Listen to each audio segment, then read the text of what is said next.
transactions for users. It enables ChatGPT to make purchases at any merchant accepting Visa. OpenAI will provide the technology for decision-making and purchasing. Visa ensures the secure transactions. Concerns, though, do include potential unauthorized purchases, but Visa plans to implement very strong safeguards. Jason Walker reporting. Inflation at the wholesale level before it reaches consumers surged last month. Producer prices up 6.5% from 1 year ago. Higher energy prices playing a big role in the increase, the largest yearly jump in more than 3.5 years. More on these stories, townhall.com. It's the Michael Patrick Leahy Show, broadcasting live from downtown Nashville. Now, here's Michael Patrick Leahy. Good morning, and welcome to the Michael Patrick Leahy Show. We are indeed broadcasting live from our studios in downtown Nashville. It's time for the Morning Rundown, brought to you today by our very good friends at the Glock Store, glockstore.com, located just a few miles from the airport, right here in Nashville, Tennessee. So here we go. Here is the Morning Rundown for Thursday, June 11th, 2025. Number one, Trump bombs Iran.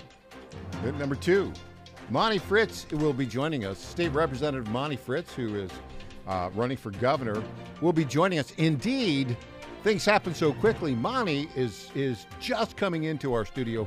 We'll welcome him. We have some Glock Store coffee for him. Number three, Jeff Clark joins us in hour number two. Number four, Tom Pappert will also join us hour number two. Craziness going on with the Democrats. Number five, Hans von Spakovsky, brought to us. We'll be talking about all the legal issues. Number six, riots in Belfast after the Muslims tried to behead an Irishman. Didn't go well. The Irishman survived. Now there's riots because they don't like that. And number seven, the GOP won the House baseball game. 11-2. Senator Eric Schmidt of Missouri had a diving catch. So there you go. There's the Morning Rundown. We welcome to our microphone State Representative Monty Fritz, who's running for governor. Welcome, Monty. Good morning, sir. Thank you for having me today. Well, we're happy to have you here. I noticed that you're drinking your Glock Store coffee. I am. Thank you. It's hot. It's ready. Thank you. We are prepared. Yes. We are prepared. You know, Monty, every day at this time, the Morning Rundown is brought to you by our friends at the Glock Store, glockstore.com, located just a few miles from the airport. Monty, were you able to go to the 6th annual Nashville Open House? I did. You yes, did. sir. You were yes. there. What a crowd. My goodness. Wasn't that great? Yes, it was. It was awesome. We had a table set up there. And, oh, did you really? That's great. And it was great. Tremendous crowd. 2,000 people from all over the United States of America. Yeah. Did you notice that? Nashville is the center of the Second Amendment, and the Glock Store is at the core of it. Yeah, I think so. We're big on firearms in Tennessee. I want to see us be the arsenal of the republic. We're ranked pretty highly now. It's part of the reason I ran legislation twice to make sure that we protect our manufacturers and retailers for firearms. Gun Owners of America says Tennessee's got the best law in the country. Right? Well, so good. Also, the Glock Store, our good buddy Lenny McGill, you know Lenny, he is a wise man. He started that store in California. Yeah, and moved here. And he moved here 6 years ago. Yeah. And now Second Amendment practitioners from all over the United States are coming to that event, every annual event. We had some young kids from the Bronx in New York City, drove 891 miles. Another couple guys, the Skidmores from Clarksburg, West Virginia, heard me talk about the Glock Store so much, they said, I got to come on down. And so we met them. They were great. And the family from Florida. I mean, this is pure Americana, isn't it? It is, and I own several Glocks and sights and different, upgrades you can get from them. It's a great thing to have in Tennessee. When we did the research, I don't remember the total dollar value that we have coming in, but it's significant. We were ranked very highly in per capita of firearms and ordnance manufacturing amongst all the other states, and it's important to maintain that. In California, and in Maryland, they won't let you buy a Glock. Did you see that? I have, yes. Is that, how crazy is that? It is crazy. It is absolutely crazy. I've owned a Glock for a long time. I think I bought my first Glock probably in somewhere in the late 80s, mid 80s. And so it's a Gen 2 Glock 19. I've still got that one. I had kept the horseshoe sights on it until just recently, and I typically prefer a 3-dot tritium. So, and I like the fiber optic 3-dot tritium because it's good in day and night. I think they gave away some tritium. Probably did, yeah. Tritium accessories at the Glock store. $50,000 of vendor accessories and guns were given away. It's going to be even bigger and better next year. Tennessee's fortunate to have them. Tennessee's fortunate to have Smith & Wesson and Barrett and Beretta and many other small manufacturers and firearm supplies, ammunition supplies across suppliers across the state. It's good for our economy. I think we're the patron state of shooting stuff. I think we are. And we somebody said that. And we ought to be the arsenal of the republic. Yeah, that's a good phrase. Yes. Did you coin that, or are we? Well, I don't know that I say anything original. I try to regurgitate smart things other people have said. So I won't try to take credit and plagiarize it. But when we started carrying our legislation to protect firearms manufacturers from predatory lawsuits, that was my objective, is to be the arsenal. So also, at the Glock store, Lenny McGill, I mean, he started 35 years ago, something like that. And he's got like 400 YouTube training videos on Glocks and other guns. He's like the king of Glock videos and how to use. In addition, this is so America. He looked at all the need for accessories and he said, well, somebody's not making this. He started designing them. Yep. Now they have over a dozen CNC machines making Glock accessories that Lenny and others design. How American is that? Ported barrels, slides, threaded barrels, all those kinds of things. And, Glock's kind of the platform that led the innovation for what's become the striker-fired pistol. And others make really good versions of that. I'm a big fan of the Smith & Wesson pistols that have come out now. They're striker-fired and hammer-fired. I bought a Kimber recently that has a hammer. It's the small CDS9, and it's a fine pistol. But I tell you, it's hard to beat the Glocks just for reliability. Now, you are a native Tennessean. I am. You were born where were we born? Rockwood. Rockwood. Yes, and it is in the state of Tennessee. This is really interesting. And I got to say this. So you're running for governor. Yes, and we'll sir. get to your platform. Yes, sir. But I find this amusing. So Congressman John Rose represents the 6th District. Nice guy. He's a great guy. But has a distorted view, I think, of this campaign. He said recently he's the only major candidate born and bred in Tennessee. Yeah. Well, I looked at the polling. Now, Marcia's way ahead of everybody in the polling. But you and he are about the same in the single-digit range, 5 to 10%. Yeah. I don't know. I found that very off-putting that he would claim that he's the only major candidate for governor born and raised in Tennessee. Well, bless his heart. He's trying to search for something relevant there. I would offer this. I just left the Dan Manda's show this morning. I heard you. And I didn't realize Dan had done a poll yesterday. And I think lots of polls are propaganda, to be honest with you.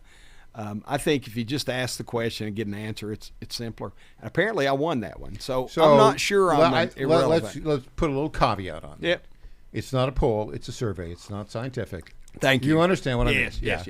But I think it does reflect a level of enthusiasm from some listeners on WTN. Sure.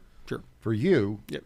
And I think as a candidate, you are very personable. Thank you. And you also you're relatable in a way that John Rose, who again, nice guy, good voter, but he presents himself sort of like as the guy who knows everything. You've noticed that. And sometimes, yeah. Yeah. And that's sort of off-putting a little bit for some folks. Well, and I would say to the scientific part of the polls, I think sometimes some of the polls that people do, the science goes to voodoo quickly. And you know, I know that there are people, professionals that do this, and I'm not dismissing all of that. I just think that oftentimes we ask the people the questions we want to ask to get the answers. When we get back, why are you running for governor? Yes. And then I have a few questions for you. Yes, sir. Back with State Representative Monty Fritz after this.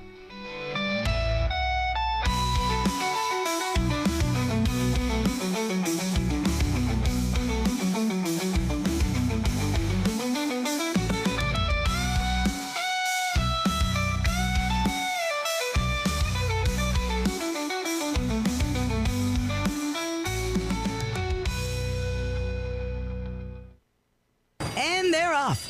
This summer, the Thunder returns to Colonial Downs Racetrack. Live thoroughbred racing June 25th through September 7th. Feel the excitement. Hear the roar of the crowd. Experience Virginia's premier horse racing destination every Thursday through Sunday all summer long. Bring the whole family for Family Fun Sundays, packed with activities for all ages. Parking? Free. General admission? Free. Memories? Priceless. Make Colonial Downs Racetrack your new summer fun time tradition. Get tickets and race day info now at colonialdowns.com.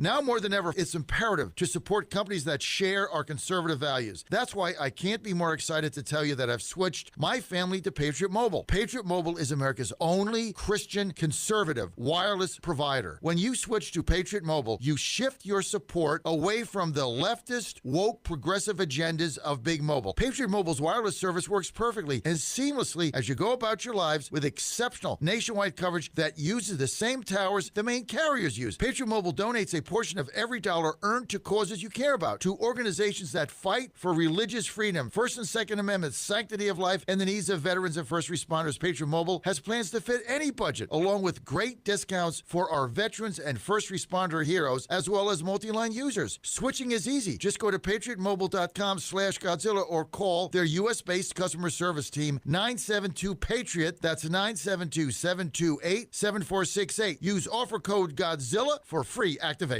President Trump is already transforming Washington, D.C., making it the safest, cleanest, and most beautiful city in the world. But we need fighters on the ground to keep it going. I'm John Fredericks, and I'm running for chairman of D.C. GOP Ward 2 to make sure Trump's vision for this city becomes a reality. Safe streets, clean neighborhoods, and yes, rat-free. Go to MakeDCGreat.com. That's MakeDCGreat.com right now and send a donation. Let's finish what President Trump started. Donation limit $200. I'm John Fredericks, and I paid for this ad.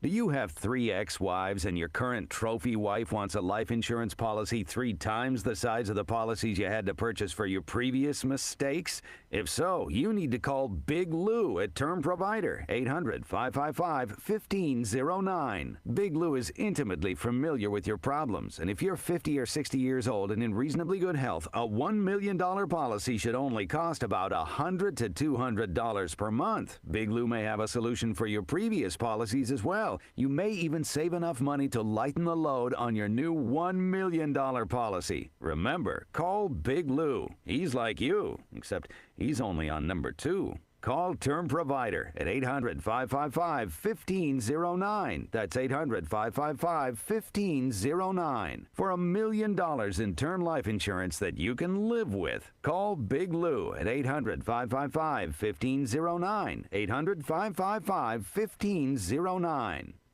Congratulations to my friend Michael Patrick Leahy on 9 years of journalistic excellence. I'm Lenny McGill, owner and founder of the Glock Store here in Nashville, Tennessee, and a proud sponsor of Michael Patrick Leahy's Tennessee Star Network for over 5 years. When we started, he was on just one local station. Now, he's on 20 stations. His motto, find the truth and report it. And as long as he sticks to that, we'll stick to being a sponsor. And next year, Michael, let's have a party for you right here at the Glock Store. This is State Senator Mark Pody. Government is limited to what it is supposed to do. One of the things that is critical that we're supposed to be working on is transportation. Here in Middle Tennessee, our roads need more help. As your state senator, we are focused on getting more money reoccurring without a new tax increase for our roads here in Tennessee. This is State Senator Mark Pody. Paid for by Campaign for Mark Pody, Christina Hibden, Treasurer.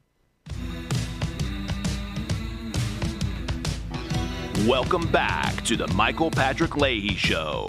Now, here's Michael Patrick Leahy. Welcome back. We are joined by State Representative Monty Fritz. I guess you're from Harriman, right? Where are you from? No, sir. I live in Kingston. Born in Rockwood, okay. Rome County. Got it. All those towns, though, are in Tennessee.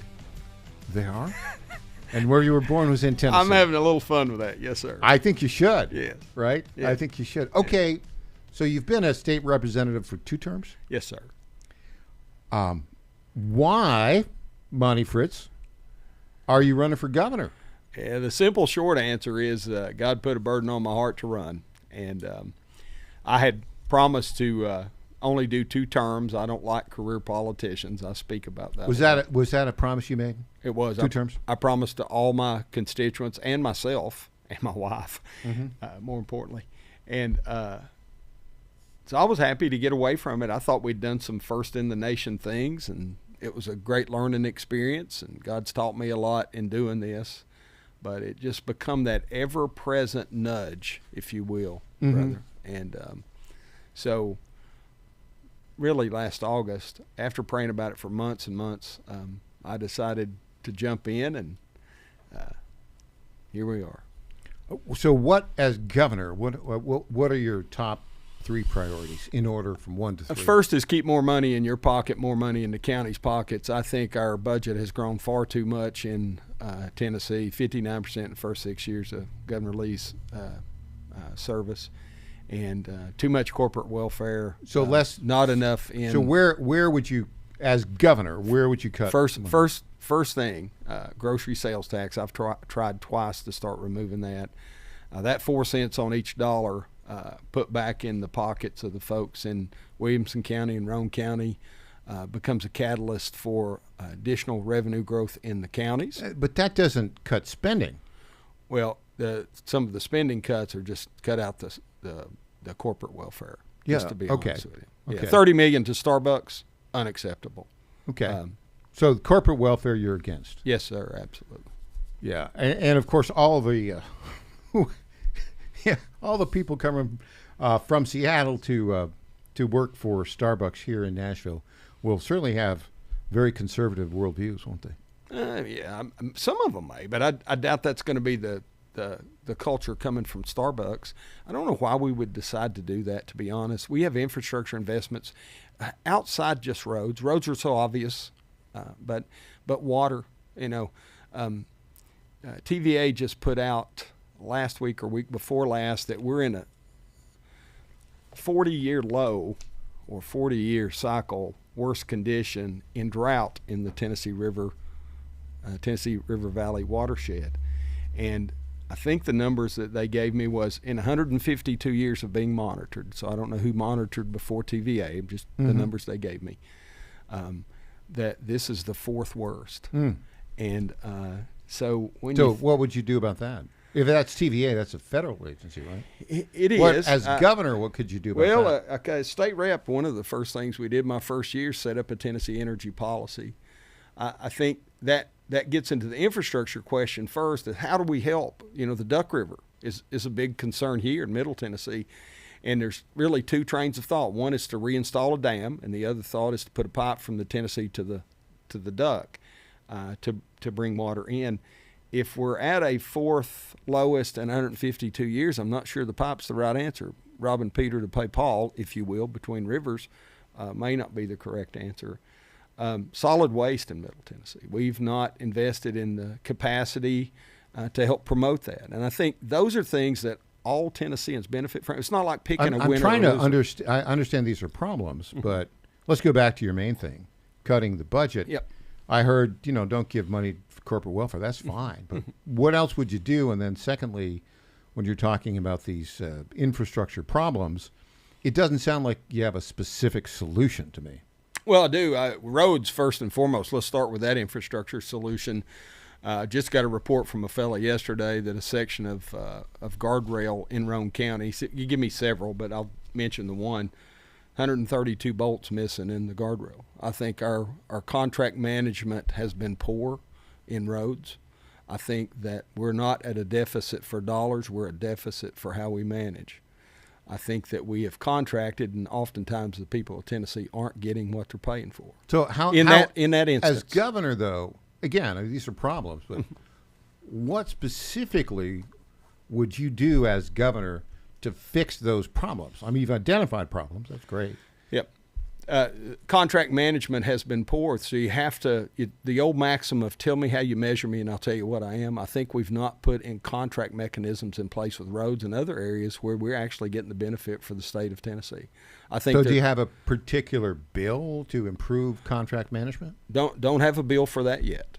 Don't have a bill for that. So, I mean, but you're running for governor, supposedly offering answers. Why don't you have that specific answer? This is. I'm kind of getting to what you're really good at is identifying problems, but I don't see you offering specific, workable solutions. That's my point. So back to the 4 cents. Part of that workable solution is putting the money back in the county's pockets, because I think we operate now in lots of mechanisms where we're reliant upon the grants by the county commissioners. The counties have to reach to Nashville for a grant because we're sending so much money to Nashville. Okay, I think it's time to turn that. Let me finish that. I think it's time to turn that paradigm some. I think we start that with the grocery sales tax, leaving that money in the counties. I think that then drives. So on the growth. So what you're suggesting then, your specific is the grocery sales tax, which is a state tax. Yes, sir. You would then have all of that tax not be reduced, but go to counties. Is that your specific proposal? No, sir. Again, it sounded like what you were saying. Let me say, you're interrupting enough. I can't get it through, Michael Patrick. Let's hear it. Yes. So if you take that tax off, there's the supply side economics. Often people refer to it as a Laffer curve. If you reduce a tax burden on a group of people, they generate an additional revenue from that release from the taxation. I think that's going to happen in the counties, and I think that's going to put even more money in the county coffers. What you're saying doesn't make any sense. It sure does. You're saying reduce the grocery tax by 4%. The state. Right. And you're saying that's going to mean more revenue for counties? That means that you're going to put money back in the pockets of Tennesseans that will spend that money on other things that generate revenue in the counties. Yeah, that's a novel theory, and I mean, what study do you have that proves that? How much will it increase county revenue? So that there's debate about how much it will increase the county revenue in each county, but I think if you go do a little research on Art Laffer, you'll see that. Well, Art Laffer has nothing to say about that. Sure, the Rich States, Poor States talks about the whole. Removal and that Laffer, it's often referred to as the Laffer curve. Well, that has to do with federal taxation. Taxation's taxation. So your argument here is you cut the sales tax for groceries by 4% in every county, and magically county revenue will increase. It will. Because of what? It will, because you've left that money in the pockets of the Tennesseans to spend on other things they need. I think many people in Nashville... And they're going to spend it directly on consumption of other stuff in the county? Maybe even groceries, maybe cars, maybe Glocks. I don't think that connection works, but let's go on. I think it does. You don't have anything specific there, though. That's my point. This is just kind of blather. It's not really specific. Well, I wouldn't call it blather. I'd just call it perhaps you're unread on how that works economically. I'm pretty well read on economics, probably better than you. You think? Yeah. Let's go on. We can compare records with that. I would enjoy that conversation too. But let's go on with your specifics, though. What are you going to do as governor? So first thing is leave more money in the pockets. I think that's tremendously important. I think that is going to increase growth. I think. So the one thing you've said is to cut. Let me finish. One thing you're going to do is cut grocery sales tax. Yeah, let me finish. If you want the answer, be quiet long enough to hear the answer. So you leave the money in the pockets of the folks. They spend that money in their counties. It is going to increase revenue, and it's going to give some economic freedom to the persons. And we've so disconnected often in Nashville, and many folks that have been affluent that they've forgotten that $30, $40 in taxation relief means a lot to many of the people in the state of Tennessee. Secondly, property tax reform is something that I've carried as well. I think it's important in Tennessee. I think the continual assessments is raising much of what we talked about in Nashville just a moment, and then they get into the rates. But we attempted to do a property tax reform this past year. Did you succeed in that? No, sir. Okay. When we come back, we'll talk more with Monty Fritz. We're having a nice, friendly disagreement about pretty much everything. Monty Fritz, back after this.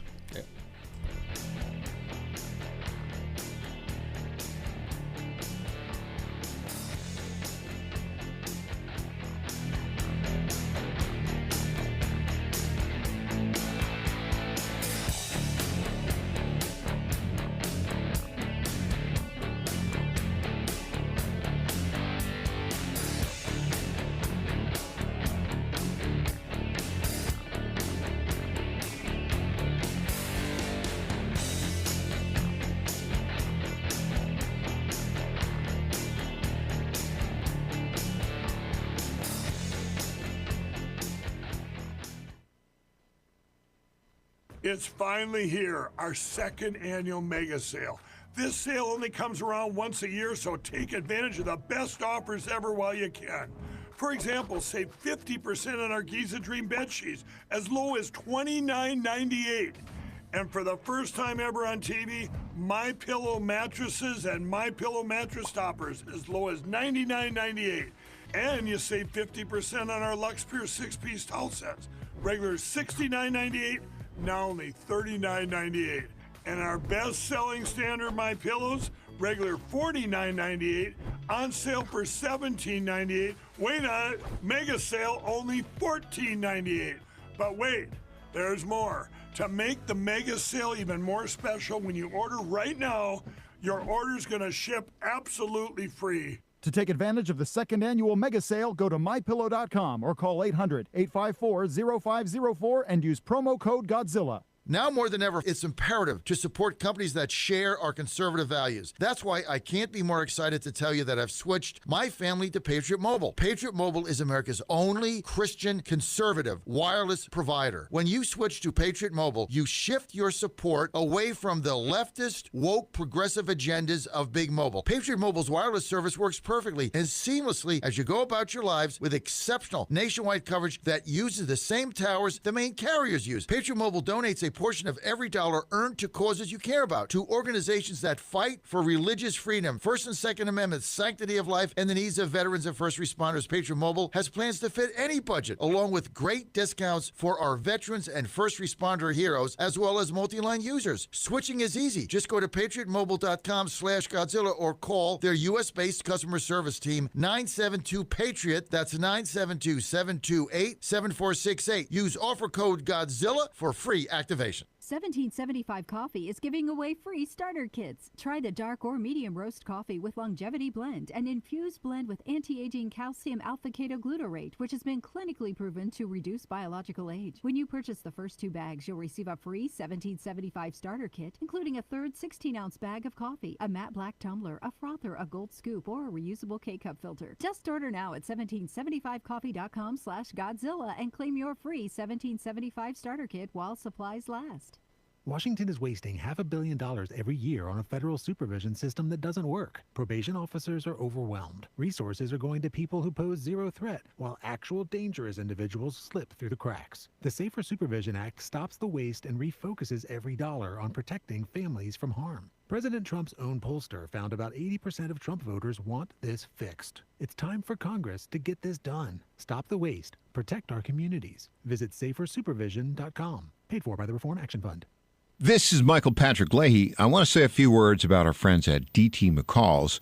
This is a place to go if you want appliances, furniture, lawn equipment, or gun safes. They have 5 locations in Middle Tennessee, Franklin, Carthage, Lebanon, Cookeville, and Lafayette, and have been a family-owned business for more than 100 years. We bought our refrigerator and dishwasher from DT McCall's, and these appliances have been great. And the delivery and installation service was just fantastic. By the way, free delivery and haul away of your old appliance or furniture within 125 miles of Carthage. And DT McCall's is one of the top 10 dealers of Cub Cadet lawnmowers in the country. And don't forget, you can get your Liberty gun safes there. That's DT McCall's, on the web at dtmccalls.com. Welcome back to the Michael Patrick Leahy Show. Now, here's Michael Patrick Leahy. In studio, State Representative Monty Fritz, running for governor. Thanks for coming in, Monty. Yes, sir. You've Thank been you on the again. show a couple times. This is the first time in studio, It right? is, yes, sir. Yes, sir. So we're going to go through three things that you're going to do if you're governor. Mm-hmm. We first talked about your plan to cut expenditures. Mm-hmm. Let's talk about the reality of politics. Okay. How much are you spending for governor? We're probably going to raise somewhere south of $400,000. So you are up to $400,000. We're not there now, but I think that's probably Okay. that'd be my forecast, probably where we're going to be. So We're somewhere in that 3 range right now, I think. John Rose, gave his campaign $5 million. He raised maybe $1 million or so. Yes. I think Marsh has similar numbers, although Yes. she didn't loan the money at campaign. Yeah, they're outspending you. Yeah, hers. Oh, sure they will. And it's part of my whole intent to be different. I hear from time to time, why don't you try this to be more like the other politicians? Mm-hmm. And I really think there's a great distaste for that type of politics, and we're trying to be the different, grassroots, intentionally. As governor, you'd have to work with the Tennessee General Assembly, right? Sure.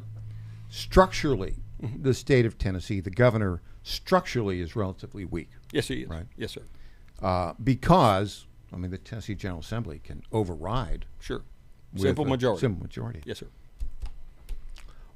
So you got to be able to work with the Tennessee General Assembly. Sure. In your 2 terms, what are your personal major legislative accomplishments? Sure. We passed legislation that would protect the firearms manufacturers we were talking about for the Glock store. We've done that twice. It's one of the things I ran on. GOA come to me after the first one and offered You were the sponsor of that? Yes, sir. Okay. Yeah, absolutely. And we passed that. We passed the geoengineering legislation, first in the nation type thing, had several states What that followed exactly us. is that? It prohibits the geoengineering in the state of Tennessee. So no licensing for cloud seeding, for stratospheric aerosol injection. That was your bill? Yes, sir, it was. It was. That was House Bill 2063.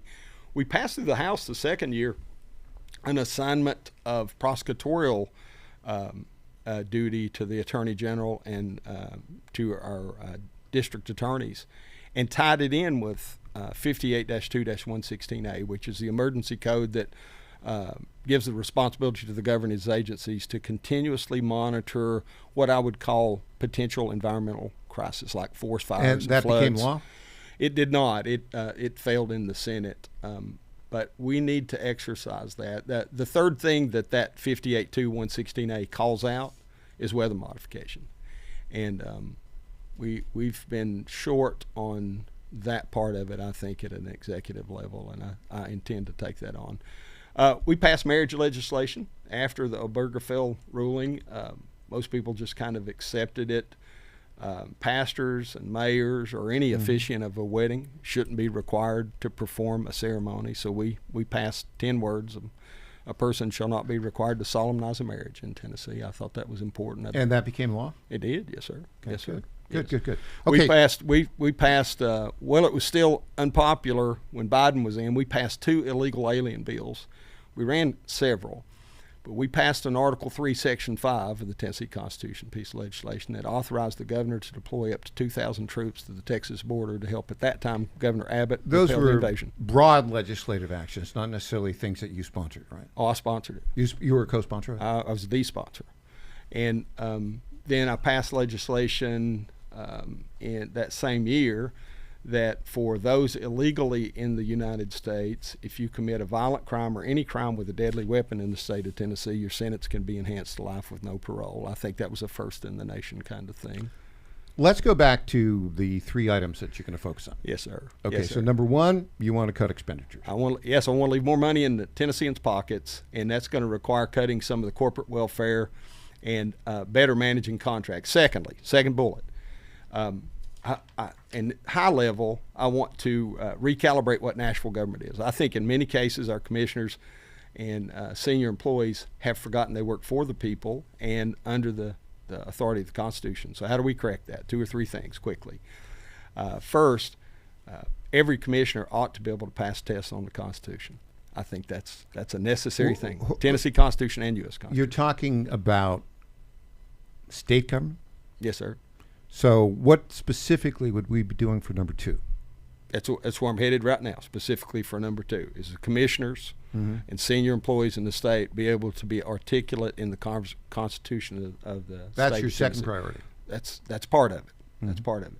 Secondly, we have legislative liaisons today that actively work against legislation or for legislation. The Tennessee Constitution doesn't guarantee the authority for the governor to sponsor legislation each year, and we've grown in the habit of this because the governor in the state is weak, and he'll sponsor administration bills. The Constitution says he shall, from time to time, make suggestions. I think we need to get back to that. Let the legislators write the legislation, stop sending down pre-worded legislation, and suspend that use of legislative liaisons to influence that. Let me finish that thought before you cut in. We see it routinely on gun laws, where the governor sends his people down to work actively against legislation on wetlands and things like that. So I fully intend to reassign those legislative liaisons over to take calls and emails from the people of the state of Tennessee. I think that the voice of the average Tennessean is not heard by the governor's office, and I intend to equip that. We talked before. I don't recall that being a specific focus, but it seems to be you're suggesting that the governor then, as governor, you would not send an agenda to the Tennessee General Assembly. Is that what that's what I'm hearing? Not an agenda. I said specifically legislation. The governor doesn't have the authority to author legislation and send it over. I don't think you'll find that in the Constitution. I think he submits a budget request to equip the functions of the governor of the state anybody government. can propose legislation.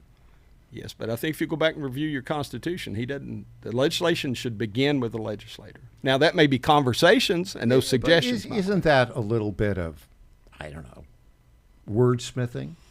I mean, the governor sets the agenda. I think for the budget. You're saying if you were the governor, you would not propose legislation for consideration by the I would not Tennessee author legislation and send it over and ask it to be carried as written, which is happening today. Well, yeah, I mean, it's sort of standard. How else can you get your agenda going? Yeah, I think that's in the working relationships of those men and women in the General Assembly and painting the case for the necessity of what you're asking to be done. But, I mean, you don't really have a great relationship within the Tennessee General Assembly with a lot of folks. Sure I do. With most folks I do. I would offer the things that we've gotten passed. You ask about legislation. We passed something just this year, my last bill that I've been successful in getting through. And to be honest with you, Mike, I didn't know that we'd ever get it passed. But I think pornography is a scourge on the state of Tennessee. I think obscene material is. And so it's now law in Tennessee, my bill, that strip joints, strip clubs, those types of entertainment, if that's entertainment, require postings at every door cautioning that could lead to human trafficking, sexual assault, and rape. There's some data to support that. And secondly, those purveyors of tapes and books and all those kind of private businesses to post at the point of sale a warning that production of these materials may have led to human trafficking, sexual assault, and rape. I think the women in our families, in our lives, our friends, and certainly human trafficking affects men as well, but it's primarily an impact on the dear ladies in our lives. I think it's time to stand up. We got that passed, and so the license for these businesses is reliant upon those postings. I think being able to get legislation like that through indicates that sometimes it's a leadership thing rather than a ring-kissing thing, which many people seem to do. Okay, so number one, cut state expenditures. Number two, recalibrate state government. The ability of the governor to communicate his agenda. No, you're rewording that for me. The second one is recalibrate the government in Nashville, Tennessee. Okay, so, but that, I mean, it doesn't seem very specific to me. Well, I'll give you some specifics to that. Well, let's go on to number three first. Okay. What's your third thing? I think it could be any number of things, but I think education or energy, and I'll mention both of those. Having having been the person that stood against some of the things we did with the vouchers and those sorts of things, I think K through 12, K through college in Tennessee, we're positioned to be the very best in the nation. I think, again, the measurements that we've used for success in many cases have driven us in erroneous paths.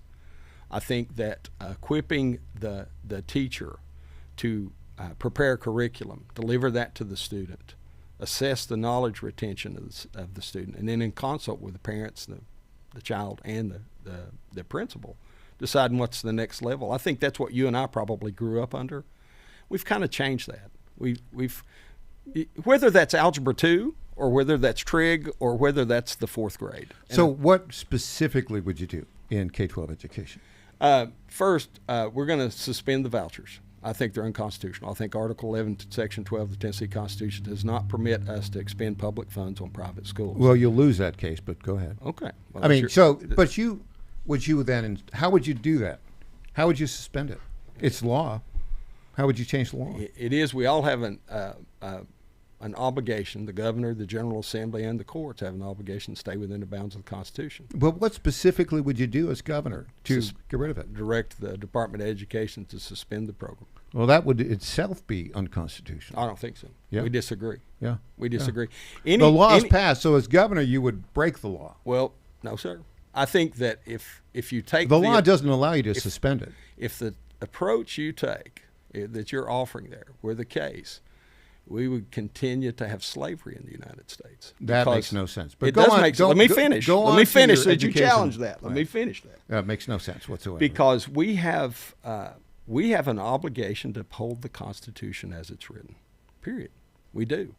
And if we make a constitution or make a law that's repugnant to the Constitution, it is the obligation. Well, the Attorney General thinks it's constitutional. Okay.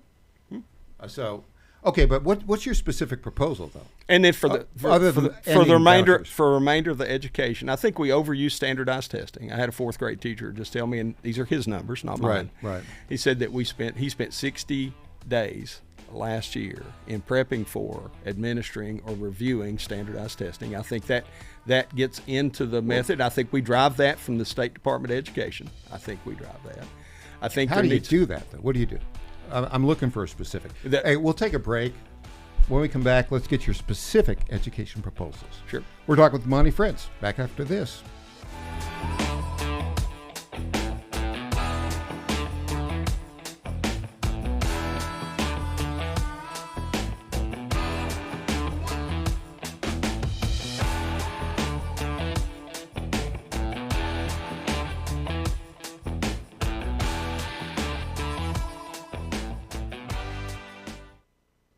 In 2008, the amount of concentrated time people could spend on a task without becoming distracted was 12 seconds.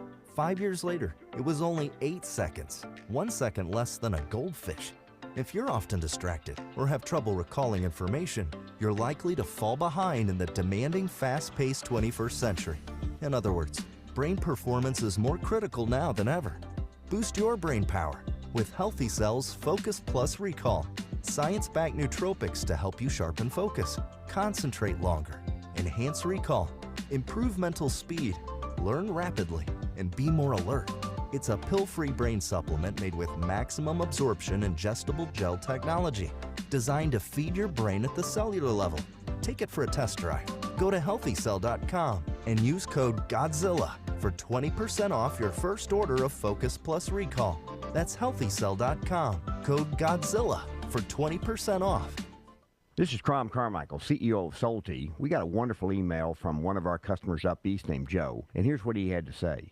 I started taking Salty almost out of desperation with little hope because I was resigned to the futility that although I was up to taking 2 statins a day, high cholesterol was something I just had to learn to live with. In fact, when I turned 60, after taking a stress cardio test, my doctor called me on a Saturday, which of course is never a good sign, and told me that I was clogged more than 95% of the people my age. I had an angioplasty and a stent procedure done at that time. Today, my stubborn triglycerides are only 1/3 of what they had been before starting taking Sol-T. My prescription statin dosage has shrunk from 60 milligrams to only 10 milligrams a day. My primary care doctor that I have had for many years still can't believe the results, and neither can I. Thank you, Salty, for providing such a wonderful product. And folks, I want to invite you to take care of your heart also by going to GodzillaHeart.com. That's GodzillaHeart.com. Use the code Godzilla at checkout, and you'll get a 50% discount on your initial shipment. Thanks so much. Now more than ever, it's imperative to support companies that share our conservative values. That's why I can't be more excited to tell you that I've switched my family to Patriot Mobile. Patriot Mobile is America's only Christian conservative wireless provider. When you switch to Patriot Mobile, you shift your support away from the leftist, woke, progressive agendas of Big Mobile. Patriot Mobile's wireless service works perfectly and seamlessly as you go about your lives with exceptional nationwide coverage that uses the same towers the main carriers use. Patriot Mobile donates a portion of every dollar earned to causes you care about, to organizations that fight for religious freedom, First and Second Amendments, sanctity of life, and the needs of veterans and first responders. Patriot Mobile has plans to fit any budget, along with great discounts for our veterans and first responder heroes, as well as multi-line users. Switching is easy. Just go to patriotmobile.com/Godzilla or call their U.S.-based customer service team, 972-PATRIOT. That's 972-728-7468. Use offer code Godzilla for free activation. Congratulations to my friend Michael Patrick Leahy on 9 years of journalistic excellence. I'm Lenny McGill, owner and founder of the Glock Store here in Nashville, Tennessee, and a proud sponsor of Michael Patrick Leahy's Tennessee Star Network for over 5 years. When we started, he was on just one local station. Now, he's on 20 stations. His motto, find the truth and report it. And as long as he sticks to that, we'll stick to being a sponsor. And next year, Michael, let's have a party for you right here at the Glock Store. This is State Senator Mark Pody. Government is limited to what it is supposed to do. One of the things that is critical that we're supposed to be working on is transportation. Here in Middle Tennessee, our roads need more help. As your state senator, we are focused on getting more money reoccurring without a new tax increase for our roads here in Tennessee. This is State Senator Mark Pody. Paid for by Campaign for Mark Pody, Christina Hibden, Treasurer. Welcome back to the Michael Patrick Leahy Show. Now, here's Michael Patrick Leahy. So, our friend Monty Fritz is here, running for governor. Monty, I've said, I think you're kind of kooky in some things. May the 2nd this year, you thought it was important to go to Columbus, Ohio. Yeah. And you participated in an event that was called the first bipartisan event uniting American First candidates, influencers opposed to AIPAC, endless wars, and the Epstein cover-up. There were a bunch of crazy people up there. There were some different people up Casey there. Yes, Putsch. Yeah. He's a guy that lost to Vivek. Yeah. Burned his MAGA hat, claimed that Trump is covering up the biggest and most evil child sex trafficking ring there. Yeah. You don't like AIPAC. And basically you said, here's what you said. I think that August 7th is going to be a day of mourning for many in Nashville, Tennessee. I think they're going to say, what happened to us? Why didn't all the millions that were spent all those times that I stuck my hand out and accepted PAC money, not just from AIPAC, is going to be a problem? Yep. Did you really say that? I probably said something really close to that. I'll trust you that you got an accurate quote of it. And when I refer to that, I'm talking about the election, results from election. I think we're going to win. Let's go back to the kooky for just a minute, if you don't mind, because I'm still struggling to what that means. I've been called worse, I think, Mike, but I don't think it's kooky to honor the Constitution. I don't think it's kooky to suggest that if a firearms law or an education law or a environmental law is not in congruence with the Constitution, that we should cease to enforce that. So let's talk about the voucher. Let's talk about the vouchers. I'll just offer that. Right. And I want to get more to the education. And I would offer that it's, again, as we talked in between break there, we talked about the whole intent to go armed thing. And so based on what I heard in your position was, let me say, and then you can correct me.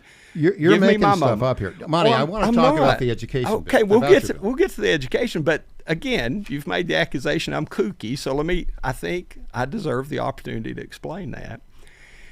I think that if we suggest that old law on the books of intent to go armed or carry in parks is unconstitutional, I think that the governor has a responsibility not to enforce those laws. I understand your point on that. And I think that, of course, the people of Tennessee won that lawsuit, and now it's under appeal.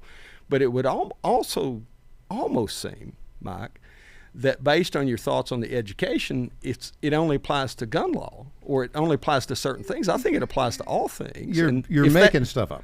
You're no, totally I'm making not. stuff up. I'm going back to your comments, Mike, that it was kooky, and I want your listening audience to hear from me rather than from you, and how you might try to twist that I think that the supreme law is the Constitution.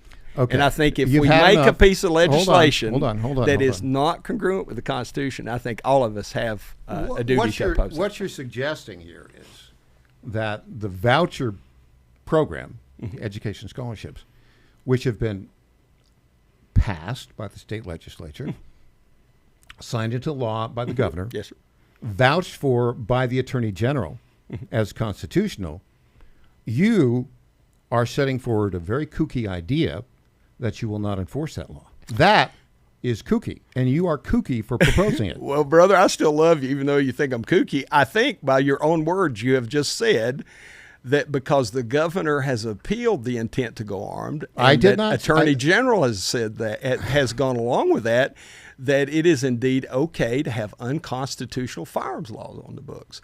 So you can't just pick and choose, Mike, what you want to apply those things to. So you have to look at it in the body of the law. This is why you'll never be governor.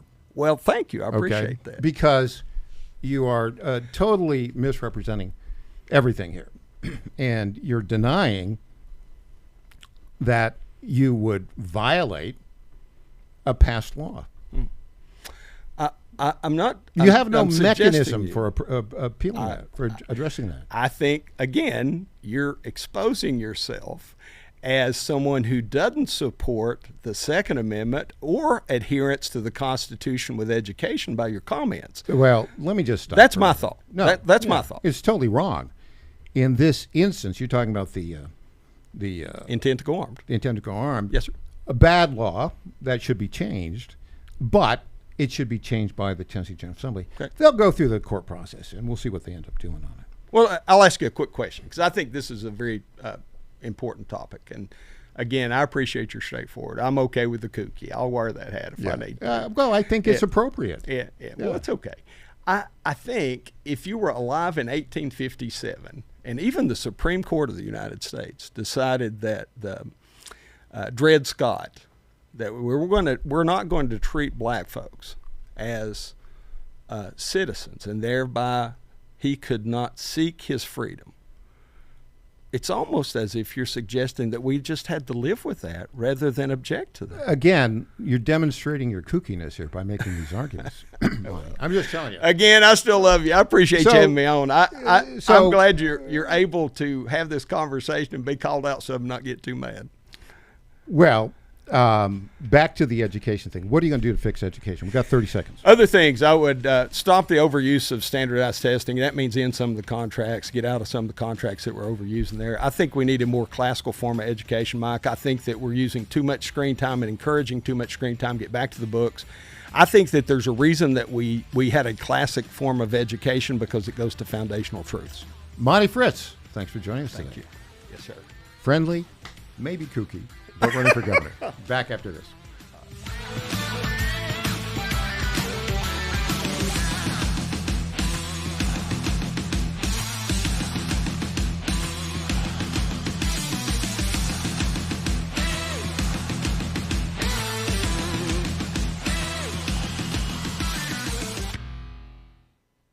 In 2008, the amount of concentrated time people could spend on a task without becoming distracted was 12 seconds. 5 years later, it was only 8 seconds, 1 second less than a goldfish. If you're often distracted or have trouble recalling information, you're likely to fall behind in the demanding, fast-paced 21st century. In other words, brain performance is more critical now than ever.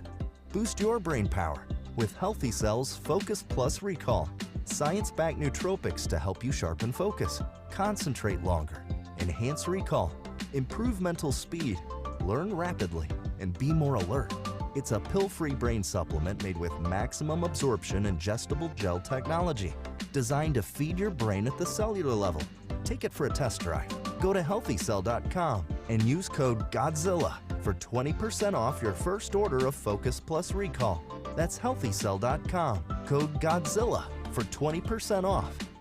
The Cats and Cosby Show. It's a common sense recap of the big stories. This meeting with China and President Trump, the stakes couldn't be higher. Listen, China's not our friend. They've been stealing our technology. They've been stealing the AI, responsible for the COVID. We have to be very, very careful about giving stuff to China. Cats and Cosby, 5 Eastern, 4 Central on the John Fredericks Media Network. It's the top news of the day. China wants the oil from Iran. They want to make a deal that's good for them and not piss us off too much. John Fredericks loves his radio and TV audience, but did you know how to follow the Godzilla of Truth wherever you go? Download the John Fredericks Radio Show app to listen live nationwide. For the daily chit-chat, Trucking the Truth, download the Getter app and join the morning fun on Getter Live from 6 to 10 a.m. Follow John Fredericks on Getter, Truth Social, or Twitter at JF Radio Show. This is WJFN Goochland, Bonaire, Chester, and WJFV Portsmouth, part of the John Fredericks Media Network. Breaking news this hour from Town Hall. Amit Thomason. You can't say he didn't warn them. President Trump says the U.S. will be launching more strikes on Iran tonight. President Trump said, quote, at some point in the not-too-distant future, we will be taking Karg Island and other oil infrastructure points and assume control of their oil and gas markets, much like we have with Venezuela. The small island off the coast of Iran has the home to a major oil. It's considered the country's economic lifeline. Taking the island could choke off Iran's oil exports and provide a platform for the U.S. military to carry out attacks against the mainland. The U.S. could use the island as leverage to compel the Iranians to keep the strait open.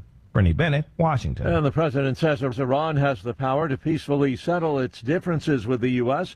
by simply accepting an already negotiated agreement. All they have to do is they have to start signing a paper. It's fully negotiated. We have a fully negotiated, but they're tapping and tapping. And I said, all right, let's give them a couple of more days. They're tapping because it's a meaningful paper. They know when they sign that paper, it's meaningful. The war has rekindled the fires of inflation. Producer prices climbed 6.5% last month on higher energy expenses, the largest yearly jump since November 2022. There have been flight disruptions, widespread power outages amid violent weather across parts of the Midwest. Storms moved into the Chicago area yesterday afternoon, bringing trees down and damaging some buildings. Forecasters warn of the possibility of more bad weather today. The mid-Atlantic and the Northeast, meanwhile, are sweltering. High temperatures, humidity, and the possibility of dangerous thunderstorms over the next couple of days. Watching Wall Street, stocks have been trading higher so far this morning. The Dow is up about 202 points, while the S&P 500 index is currently a fraction of a point higher. More on these stories, townhall.com. Did you really think Pure Talk was just going to sit back and watch America turn 250 years old without doing something awesome to celebrate? Of course not. That's why they're raising $250,000 for America's Warrior Partnership by the end of July. America's Warrior Partnership is on the front line of preventing veteran suicide. They've had extraordinary success, and here's how you can help. When you switch your cell phone service to Pure Talk this month, you'll be invited to round up to support America's Warrior Partnership. No pressure, but if you do, Pure Talk will match your donation dollar for dollar. And to further celebrate 250 years of our extraordinary democratic republic, Pure Talk is offering unlimited talk, text, and data for just $34.99 a month. Dial pound 250, say Mike Rowe. That's pound 250, say Mike Rowe. And happy birthday to us. A South Korean e-commerce giant has fined a record $410 million for a massive data breach. Coupang is synonymous with online shopping in South Korea. Also known as Korea's Amazon.com, shoppers can order groceries, food deliveries, and even stream English Premier League games on the company's apps. Although the country is no stranger to user data leaks, the scale of the latest hack had shocked the public. More than 37 million people were exposed in a country of 51 million people. The regulators have found that the company also collected 11 million users' data from other websites without permission. The investigators have said they believe a former employee is responsible for the hack. The BBC's Jay Kwan. It is not a reincarnation of the Troubles, but there is trouble afresh in Northern Ireland. A second night of violence over a stabbing in Belfast. A Sudanese man allegedly stabbed his victim, leaving him partially blind.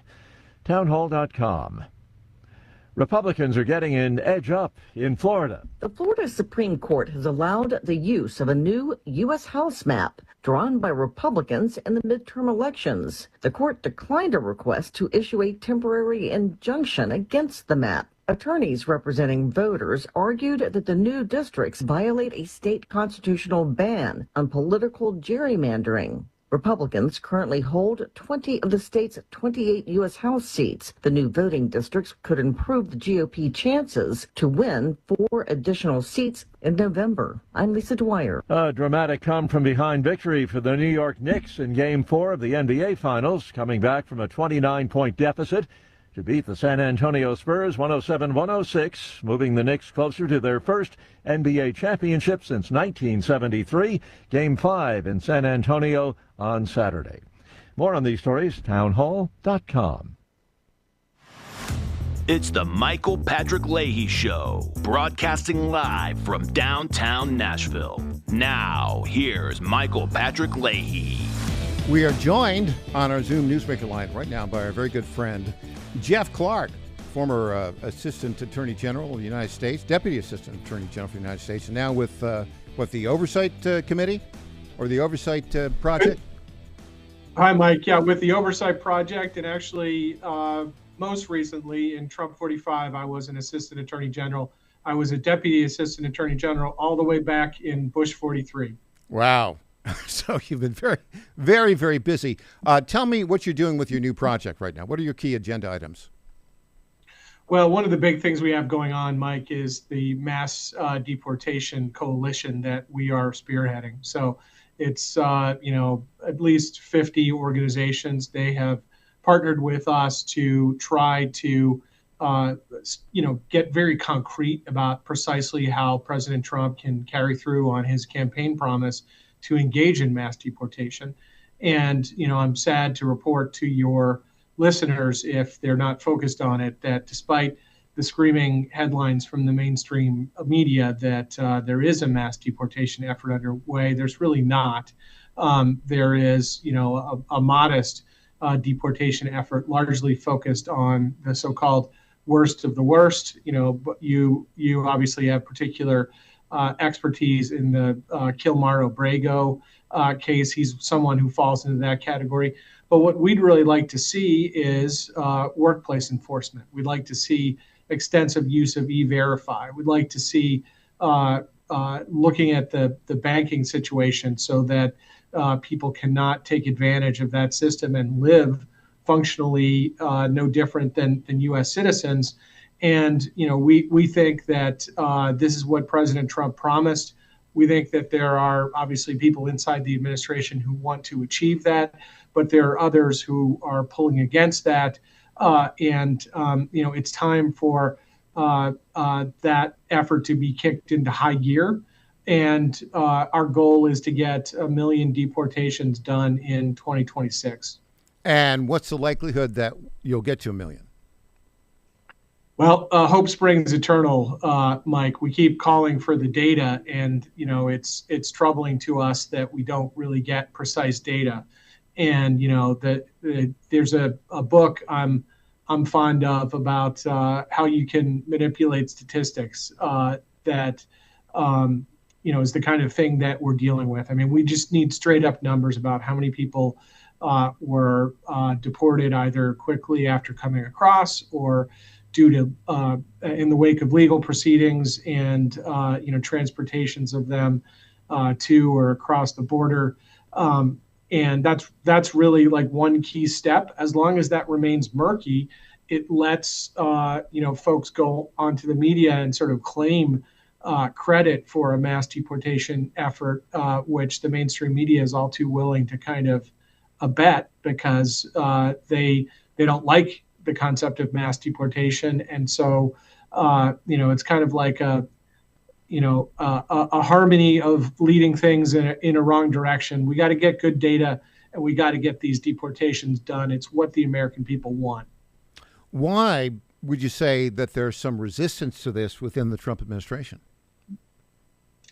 I think that when the leftist NGOs gear up, I call them, like Marxist AstroTurf, right? Mm-hmm, when they show up in Minnesota, or they show up in New Jersey now in this Delaney facility, it's clear they're being moved across state lines. They're being equipped at great expense with expensive equipment.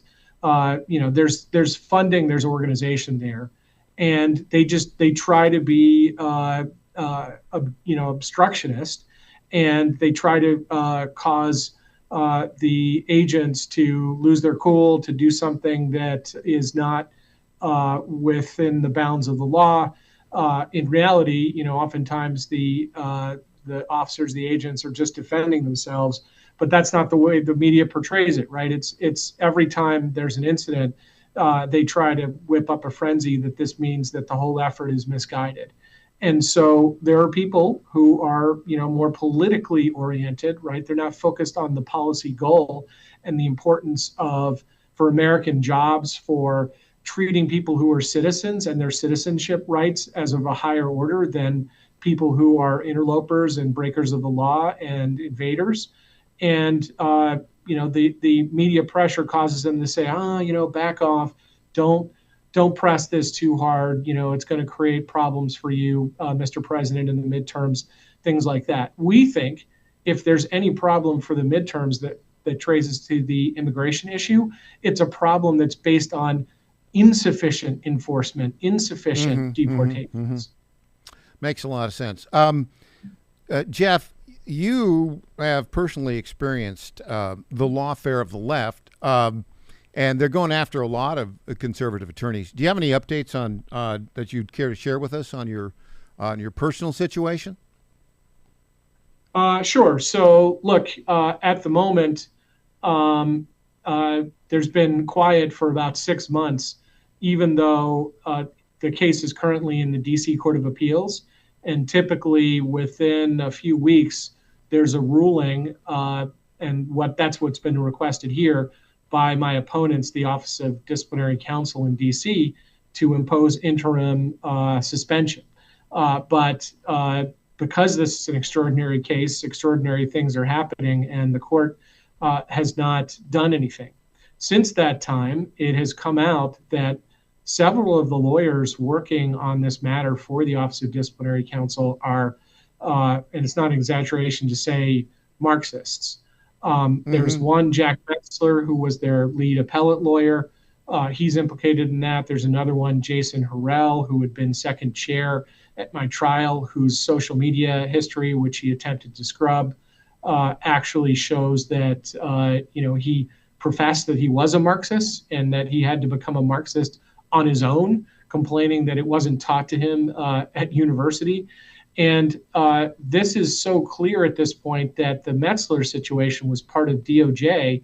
The Justice Department came in and sued on my behalf. They went to federal court, not the local D.C. court where I am, and they sued the D.C. bar. They sued the chief judge. They sued disciplinary counsel.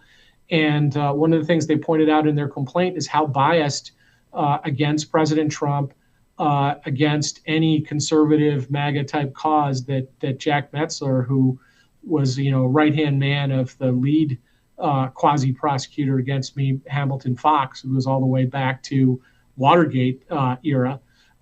They're claiming that look, and this has been a long part of my defense, there's no ability to have a local city bar proceed into examination of discussions between the president and his Justice Department lawyers, especially high-ranking ones.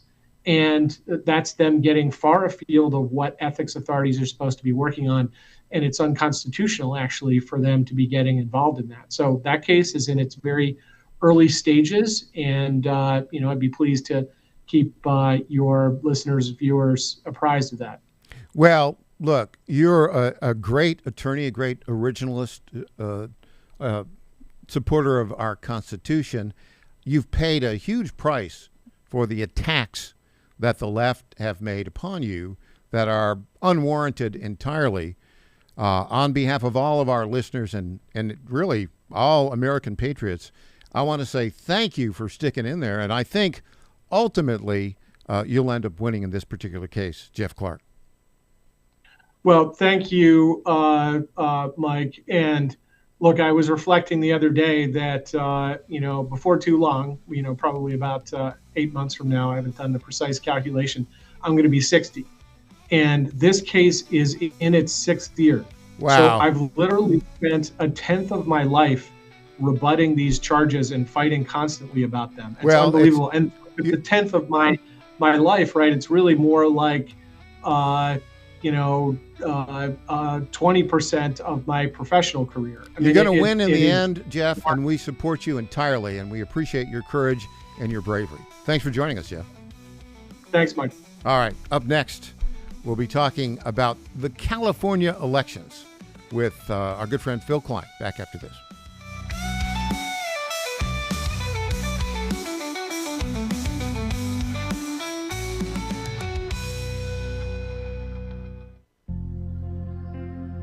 Ponder this.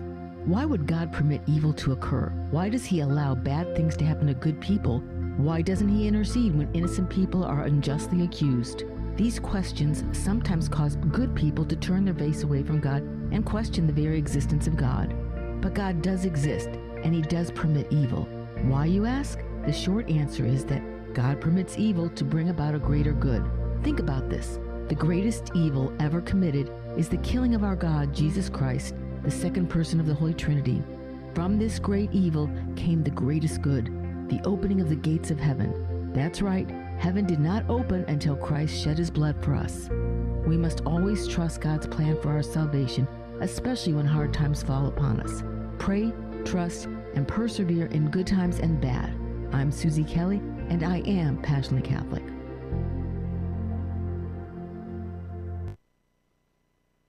Hey folks, Al Green here for SatPhone. When you're on the go, you want to know you're connected. If it's a family vacation or an off-the-grid escape to a remote destination, having reliable communication helps you feel safe and secure. You can't afford to find yourself in a dead zone. That's why you need SatPhone. SatPhones are reliable, durable, and give you global coverage. If you can get outside, you can get in touch. It's that simple. Make calls from your SatPhone to any regular cell phone in the United States. The phones are $1,500 value, but you can get yours free. Just sign up for a 15-month plan, $94.95 a month. Get 150 minutes monthly that roll to the next month. Go 3 months without using them, that's fine. Yes, 3 months, 450 minutes, all yours. Visit SAT123.com or call 855-980-5830. SAT123.com, 855-980-5830. Get surety and security with your SatPhone. Call now. Washington is wasting $500 million every year on a federal supervision system that doesn't work. Probation officers are overwhelmed. Resources are going to people who pose zero threat, while actual dangerous individuals slip through the cracks. The Safer Supervision Act stops the waste and refocuses every dollar on protecting families from harm. President Trump's own pollster found about 80% of Trump voters want this fixed. It's time for Congress to get this done. Stop the waste. Protect our communities. Visit safersupervision.com. Paid for by the Reform Action Fund. President Trump is already transforming Washington, D.C., making it the safest, cleanest, and most beautiful city in the world. But we need fighters on the ground to keep it going. I'm John Fredericks, and I'm running for chairman of D.C. GOP Ward 2 to make sure Trump's vision for this city becomes a reality. Safe streets, clean neighborhoods, and yes, rat-free. Go to MakeDCGreat.com. That's MakeDCGreat.com right now and send a donation. Let's finish what President Trump started. Donation limit $200. I'm John Fredericks, and I paid for this ad. Congratulations to my friend Michael Patrick Leahy on 9 years of journalistic excellence. I'm Lenny McGill, owner and founder of the Glock Store here in Nashville, Tennessee, and a proud sponsor of Michael Patrick Leahy's Tennessee Star Network for over 5 years. When we started, he was on just one local station. Now, he's on 20 stations. His motto, find the truth and report it. And as long as he sticks to that, we'll stick to being a sponsor. And next year, Michael, let's have a party for you right here at the Glock Store. This is State Senator Mark Pody. Government is limited to what it is supposed to do. One of the things that is critical that we're supposed to be working on is transportation. Here in Middle Tennessee, our roads need more help. As your state senator, we are focused on getting more money reoccurring without a new tax increase for our roads here in Tennessee. This is State Senator Mark Pody. Paid for by Campaign for Mark Pody, Christina Hibden, Treasurer. Welcome back to the Michael Patrick Leahy Show. Now, here's Michael Patrick Leahy. And welcome back to the Michael Patrick Leahy Show. We are joined on our newsmaker line right now by one of the leading legal experts in the country, former Attorney General for the state of Kansas, and a professor of law, the one, the only Phil Klein. Good morning, Phil. Good morning, Michael. Okay, so this is interesting. In California, these jungle primary elections. Let's take L.A., for instance. Election night on Tuesday, a week ago Tuesday, you had, what was it, 60% of the vote in. Bass was in first place. In second was Spencer Pratt. And then a very distant third was this Nithya Raman, down back by about 6 points. Well, finally, at the end, the socialist Raman ended up in second place, got into the runoff. Spencer Pratt did not. What's wrong with his picture? Were they cheating, or were the laws set up to allow them to legally cheat in California? Phil Klein.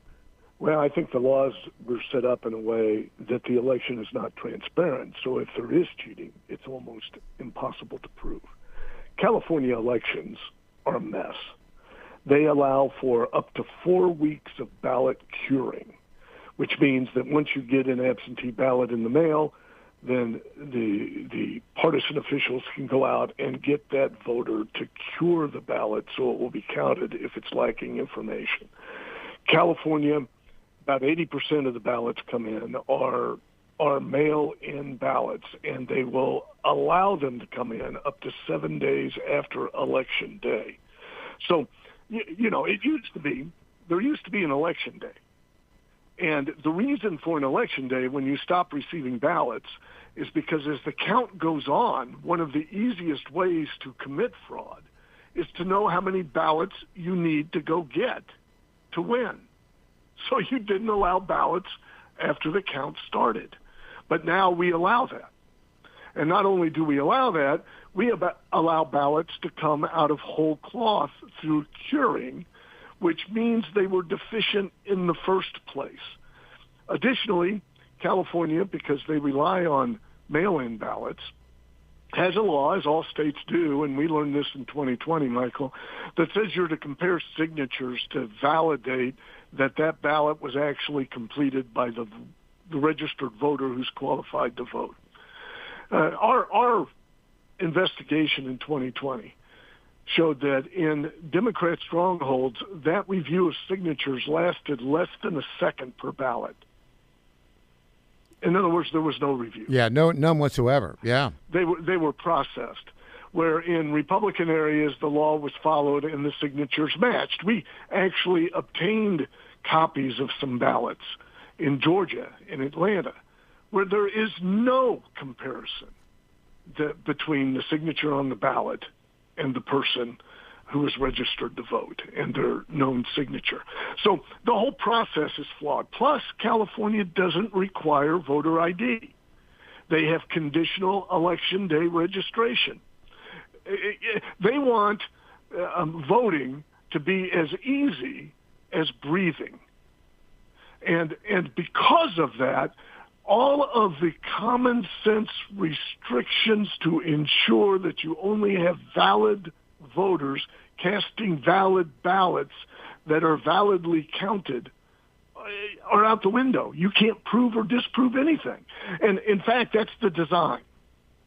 That is the design to make it difficult to challenge these types of elections and the count.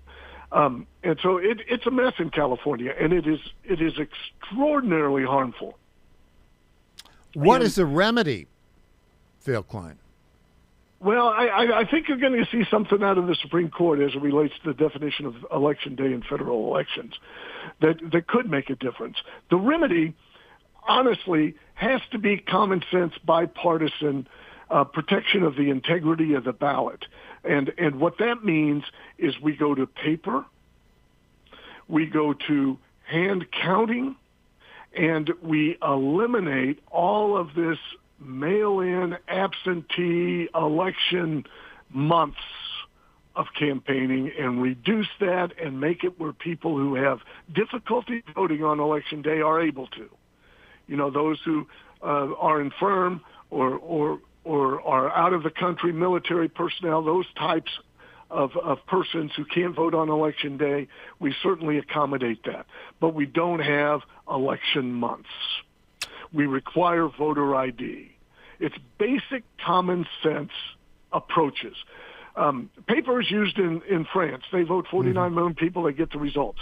And what's happened in the United States is because there's so much money in media reporting on election day that there is this reliance on machines to get out early results so that you can have all the advertisers pay for election day watches. And we need to slow down and have transparent counts where the American people can be in the count room, see how this is counted, both parties there, see how it's counted.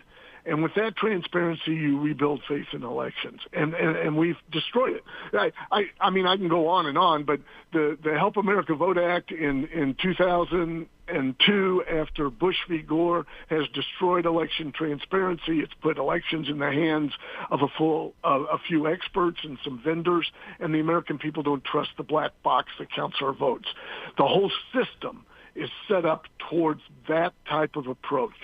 And that was a flawed policy passed by Congress, and the states adopted it because Congress threw a lot of money at them, and said you got to get these machines. So there's all kinds of problems with American elections, but the solutions are common sense. But you can't get bipartisan agreement on this because the left has set their sights on eliminating voter ID, on eliminating the ability after the election to challenge the election and identify the fraud. In California right now, there's videos out there of people paying $5 for signatures, of people paying, giving pot and giving for signatures. This is the California that had 200 hospices, and what was it, a taco stand or something? I mean, and to say that we have to diminish scrutiny on elections in an environment that is so permissive of fraud is just insane. But but California, those are California statutes. There's a supermajority of left-wing lunatics there. That's right. Every elected state official is a left-wing lunatic. They're not going to change it. So what is the remedy?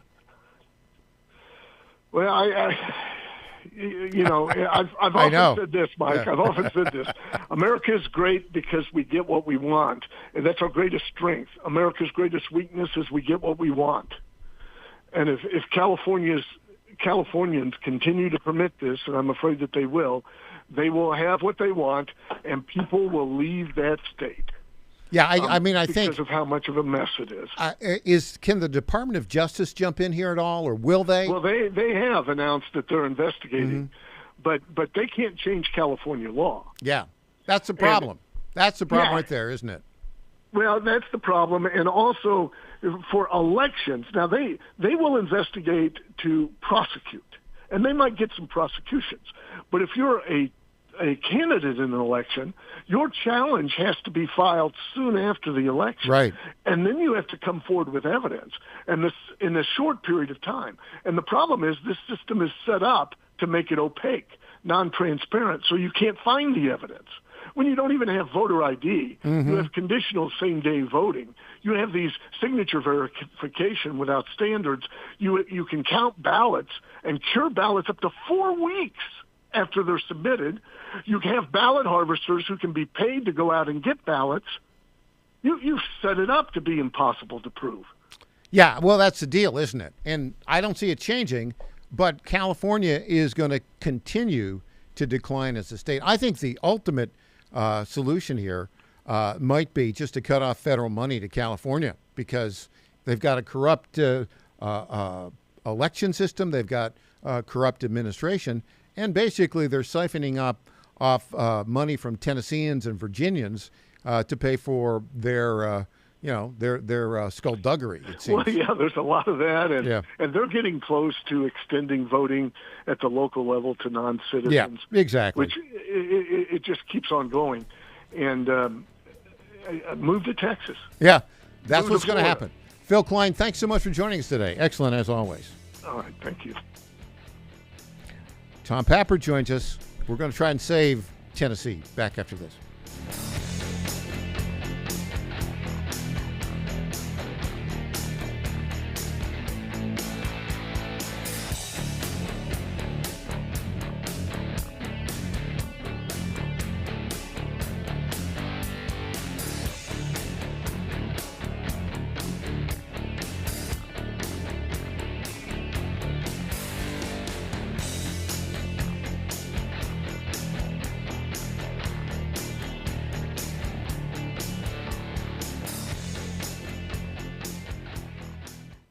Folks, this is Crom Carmichael, CEO of Solti.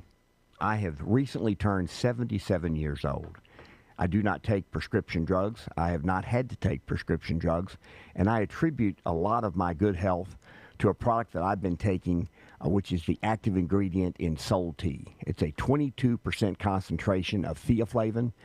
We did clinical trials on it 25 years ago and found that it helped lower cholesterol. We have had many, many hundreds of letters and emails from customers telling us how it has helped them not only manage their cholesterol, but lower their triglycerides and help them on their blood pressure. And I can't tell you how much I attribute to Solti for my good health at age 77. And I encourage you to go to GodzillaHeart.com. That's GodzillaHeart.com. And use the code Godzilla at checkout, and you'll get a 50% off on your initial shipment of Solti. And I promise you it will be a great help for your heart health. Thanks so much. In 2008, the amount of concentrated time people could spend on a task without becoming distracted was 12 seconds. 5 years later, it was only 8 seconds, 1 second less than a goldfish. If you're often distracted or have trouble recalling information, you're likely to fall behind in the demanding, fast-paced 21st century. In other words, brain performance is more critical now than ever. Boost your brain power with Healthy Cells Focus Plus Recall. Science-backed nootropics to help you sharpen focus, enhance recall, improve mental speed, learn rapidly, and be more alert. It's a pill-free brain supplement made with maximum absorption ingestible gel technology, designed to feed your brain at the cellular level. Take it for a test drive. Go to healthycell.com and use code GODZILLA for 20% off your first order of Focus Plus Recall. That's healthycell.com, code GODZILLA for 20% off. And they're off. This summer, the Thunder returns to Colonial Downs Racetrack. Live thoroughbred racing June 25th through September 7th. Feel the excitement. Hear the roar of the crowd. Experience Virginia's premier horse racing destination every Thursday through Sunday all summer long. Bring the whole family for Family Fun Sundays, packed with activities for all ages. Parking? Free. General admission? Free. Memories? Priceless. Make Colonial Downs Racetrack your new summer fun time tradition. Get tickets and race day info now at colonialdowns.com. Bad decisions limit future options. Make enough bad decisions and you will destroy your life. Listen to The Flatline with your host, Rick Hughes, every Sunday morning on the John Fredericks Radio Network. The Flatline describes a main line of resistance in your soul, built on God's Word. Join us every Sunday morning for 30 minutes of inspiration, motivation, and education, all without manipulation. That's The Flatline with Rick Hughes, heard here every Sunday at 8:30 a.m. on the John Fredericks Radio Network. This is Michael Patrick Leahy. I want to say a few words about our friends at DT McCall's. This is the place to go if you want appliances, furniture, lawn equipment, or gun safes. They have 5 locations in Middle Tennessee, Franklin, Carthage, Lebanon, Cookeville, and Lafayette, and have been a family-owned business for more than 100 years. We bought our refrigerator and dishwasher from DT McCall's, and these appliances have been great. And the delivery and installation service was just fantastic. By the way, free delivery and haul away of your old appliance or furniture within 125 miles of Carthage. And DT McCall's is one of the top 10 dealers of Cub Cadet lawnmowers in the country. And don't forget, you can get your Liberty gun safes there. That's DT McCall's on the web at dtmccalls.com. Welcome back to the Michael Patrick Leahy Show. Now, here's Michael Patrick Leahy. We are joined on our Zoom newsmaker line right now by the Dow Prize Award winner for the best local journalism in the country, an award he won along with yours truly and our executive editor, Christina Botteri, our lead political reporter at the Tennessee Star, the one, the only, Tom Pappert. Good morning, Tom. Good morning, Michael. The lead story at the Tennessee Star right now, Memphis Safe Task Force arrests over 10,000 since deployment began, U.S. Marshals reveal. Tell us about that, Tom. Well, Michael, the Memphis Safe Task Force deployed last September. It was almost the end of the month. President Trump didn't even sign the presidential memorandum until September 15th. So in much less than 1 year, this coalition of local, state, and federal law enforcement agencies have descended on Memphis and made it safer. They have, as you said, announced their 10,000th arrest. Specifically, they say 10,017 arrests have been made as of yesterday. And within this, by the way, we can go and look at the Memphis City data because I have to give them credit. Despite being so far to the left, they publish phenomenal public safety information daily. We can see that in addition to the Memphis Safe Task Force, Memphis authorities bring the arrest total up to over 14,000. And we can also see that they've taken their case clearance rate from a dismal lower than 15% up to 25%. That's cases being closed and solved just over the last 2 years. So it's been an immense level of progress. The city is getting better. I think some folks are upset that it didn't happen overnight and it wasn't as easy as flipping a switch. But this comes amid, of course, rampant opposition. We've seen lawsuits trying to stop the National Guard from being allowed to participate in the task force. And of course, as we speak, the ACLU is suing. They are representing Memphis citizens who claim that they are being illegally kept away from the police in accordance with Tennessee's new HALO law that says law enforcement can tell protesters or members of the public to stand 25 feet back during an active situation. So immense progress. Congratulations. I commend everybody involved. President Trump, I'm so happy he did this. And even in the face of massive opposition, they've seen massive success. Yeah, generally speaking, Memphis today is safer than when this began, right? Oh, it's without a doubt. I mean, last year we had it confirmed, or it was, I should say it this way. The mayor of Memphis claimed that the crime level has become lower than any period since 2001, more than 2 decades ago. And this claim seemed so fantastic that State Senator Brent Taylor, who's now running for Congress in the newly redrawn 9th congressional district, he asked the Tennessee Bureau of Investigation to verify this and verify that Memphis was actually putting out correct information. And the TBI came back and said, yes, they are. Crime is in fact lower than it has been in 25 years. The average person on the street in Memphis, the average citizen of Memphis, do they support this? Do they oppose it? Because if you look at the publications, pretty much every Democrat, Justin Pearson, Steve Cohen, etc., they all say this is terrible, terrible, terrible. What's the reaction on the street in the city of Memphis and in Shelby County?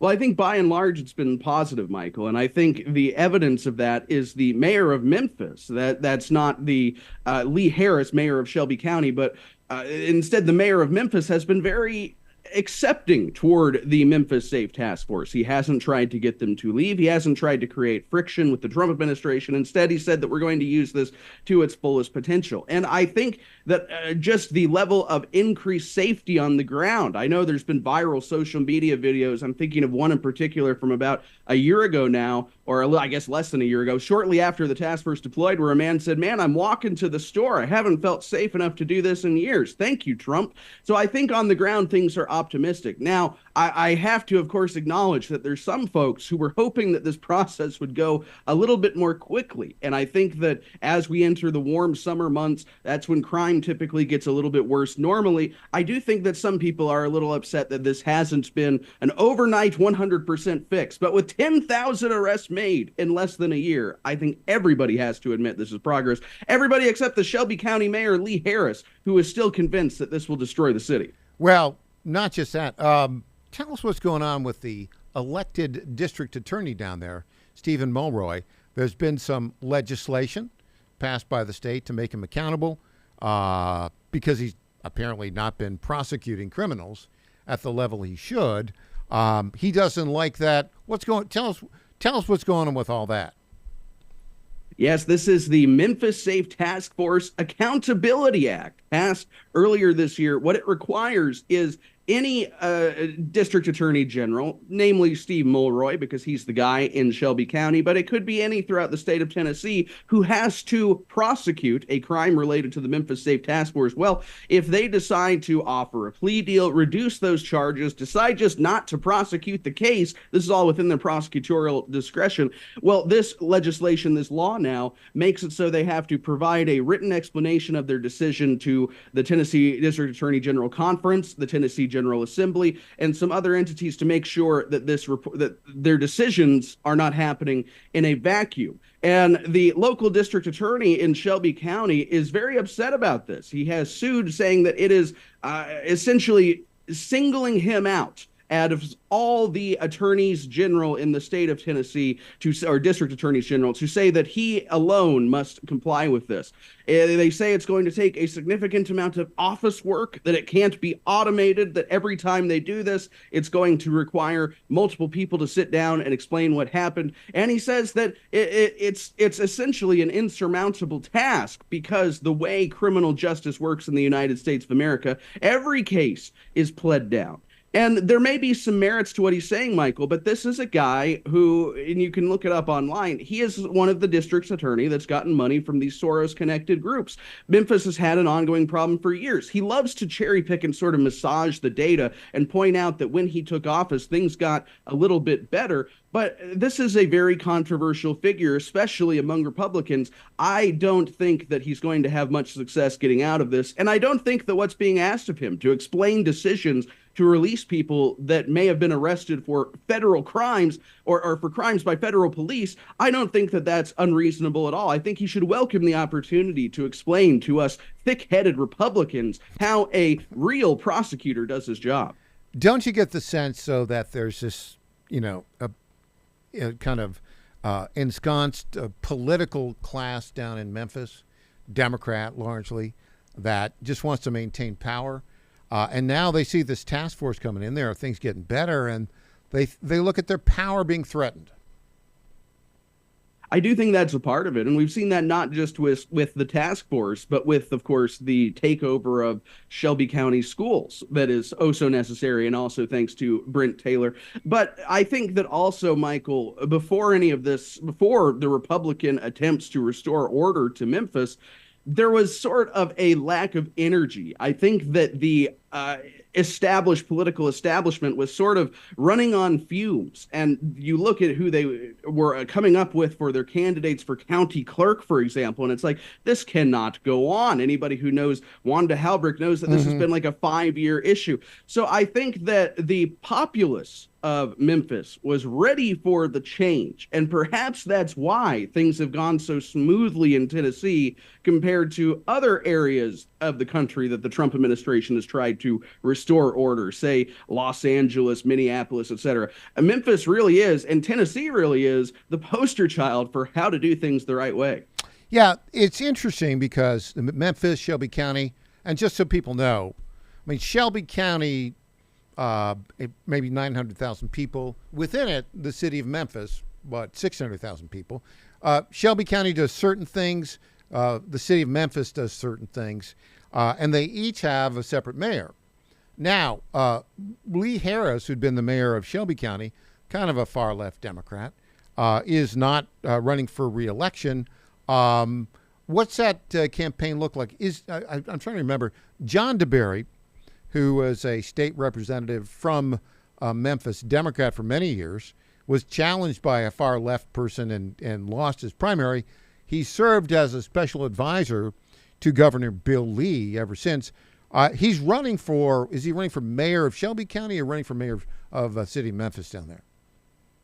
I believe that name, I'm looking here at the total list of candidates to see if I could jog my memory. I believe that's one that's running for mayor of Memphis, the city itself. Now, the big candidate to watch for mayor of Shelby County is going to be, in my estimation, former Memphis Shelby County Schools Superintendent Marie Fegans. And she was, of course, kicked out by the now getting kicked out themselves school board, which they're still going to have their jobs, but it's going to be in an advisory role while the state makes the actual decisions.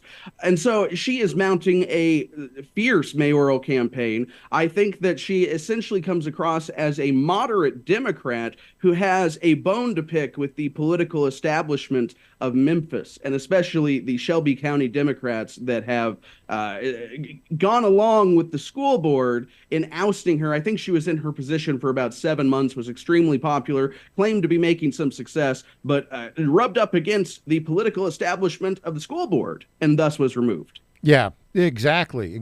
Well, it will be very, very interesting to see all this plays out. I do think, though, one thing, and we'll come back in our next segment to talk about some litigation with the congressional redistricting, and there's a Memphis role in that as well. I do think you're right. There is a sense, I think, going on in Memphis of more energy as crime goes down and the possibility that the old Democrat guard is about to lose its power. Your thoughts on that, Tom Pappert? Well, if they haven't already lost their power, I think they've lost their influence. And I think that is a big reason you've seen some of the antics from Steve Cohen and State Representative Justin Pearson as they wrestle with the idea that they no longer are going to have a specially racially gerrymandered seat which a Democrat can win in Memphis, Tennessee. It's a good thing for the locals. It's a good thing for the state of Tennessee, and it is a good achievement for every Republican and President Trump who has had a role in this. When we come back, we'll talk about, yes, litigation. This time I think it's NAACP. They don't like the new congressional districts. Where's that going to go, and what's going to happen with that? Tom Pappert back after this.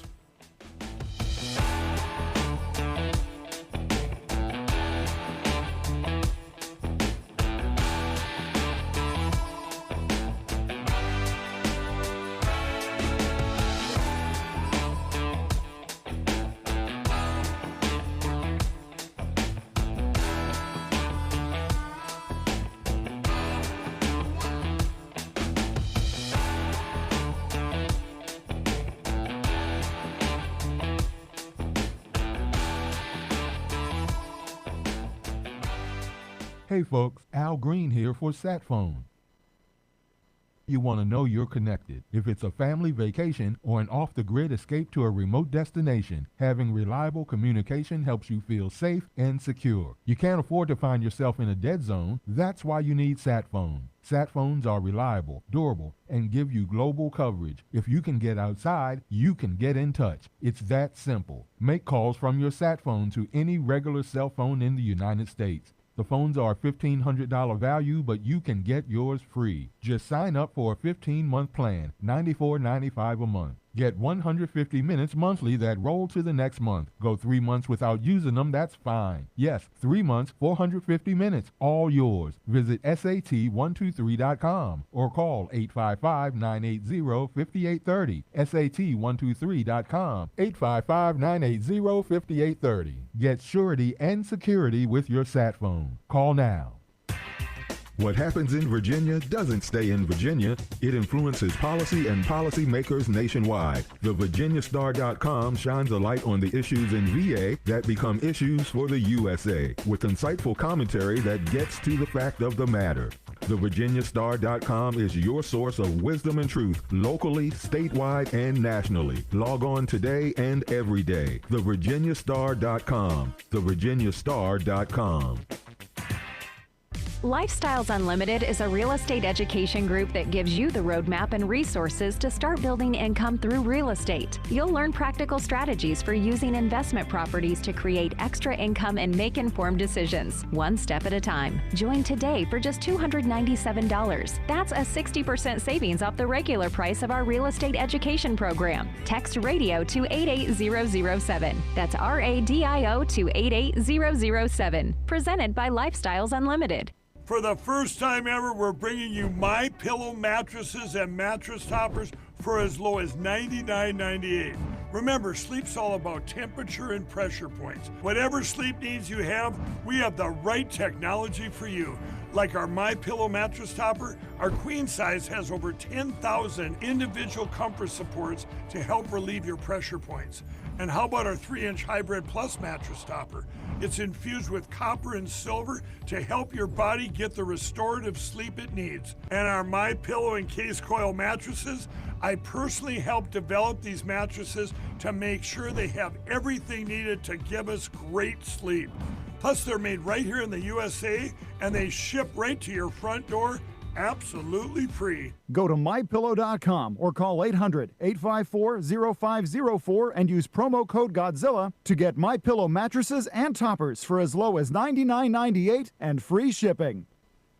Congratulations to my friend Michael Patrick Leahy on 9 years of journalistic excellence. I'm Lenny McGill, owner and founder of the Glock Store here in Nashville, Tennessee, and a proud sponsor of Michael Patrick Leahy's Tennessee Star Network for over 5 years. When we started, he was on just one local station. Now, he's on 20 stations. His motto, find the truth and report it. And as long as he sticks to that, we'll stick to being a sponsor. And next year, Michael, let's have a party for you right here at the Glock Store.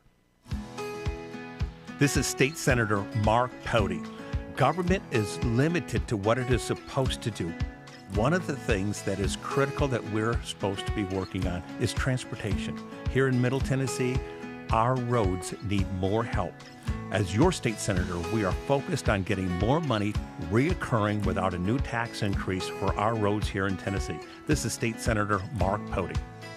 Paid for by Campaign for Mark Pody, Christina Hibden, Treasurer. Welcome back to the Michael Patrick Leahy Show. Now, here's Michael Patrick Leahy. Litigation. Tom Pappert, our guest, our lead political reporter. Okay, so Tom, the Tennessee General Assembly held a special session after the Supreme Court decision in Calais v. Louisiana. They rewrote the lines for the district, redrew them for partisan advantage, which is entirely constitutional. The Democrat Party and Steve Cohen and Justin Pearson filed a lawsuit, and then they dismissed it.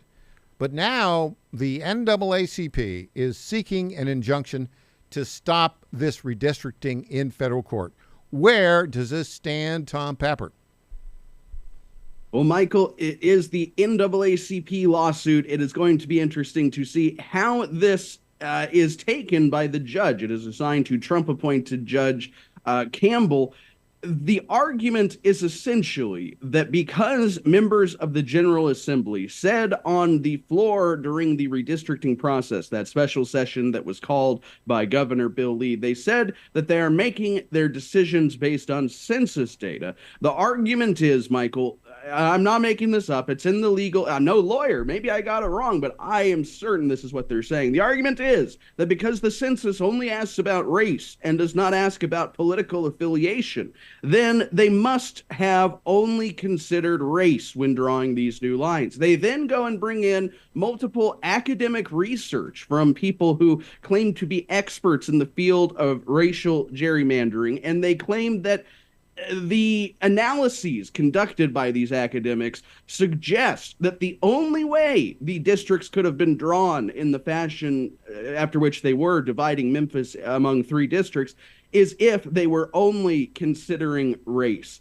So this is an attempt to get an injunction prior to the August primary. It seems to me sort of like a Hail Mary pass, and it is reminiscent of the arguments put forward by Robert Reich about a month ago. He interviewed Justin Jones, the other member of the Tennessee Three, the one based out of Nashville, and that was the argument he said, that because the census doesn't ask about political affiliation but only about race, well, then the Tennessee Republicans must have used race to draw their lines. I don't think this argument is going to hold up, and I think it is a tell that the Democrats are resorting to such a bizarre argument so early. If you look at constitutional analysis of any law, the standard is, this would not have a strict standard. This would have what's called a rational basis standard. And the question is, in drawing it up, did they have a rational basis in determining the partisan nature of the districts? And the answer would be yes to that. So I don't think this is going to go anywhere. I think this will end up being dismissed. Your thoughts on that, Tom Pappert? Well, I think so, and that would bring us to 3 out of the 5 total lawsuits. If this is denied, I don't think they have a real opportunity to move forward. I think that they will either have the case dismissed voluntarily, or the judge will dismiss it at some point as it cannot move forward any longer before Election Day. And then we will still have 2 more to go. I think these Democrats are going to keep pushing and keep fighting. It was, of course, Steve Cohen, as he announced in his statement where he said that he was dropping his lawsuit. He specifically endorsed the lawsuits by the NAACP and the ACLU. So this is going to be is going to go before the 3-judge panel that about a week and a half ago was appointed to oversee all of these federal legal challenges. And my belief is that this 3-judge panel is going to look at this and say, clever argument, nice try, not going to fly here. Yeah, I mean, I don't see any of these cases will stand up. So that leaves us with a 9th congressional district. On the Democrat side, this is, I think, what, R plus 17, R plus 18. Goes from Memphis all the way across the southern part of Tennessee, then all the way up to Williamson County near Nashville, and Rutherford County, near a little bit of Rutherford County. That district, Democrats are vying for it. On the Democrat side, you have State Rep Justin Pearson running against State Senator London Lamar. Who do you think is going to win that the primary on the Democrat side?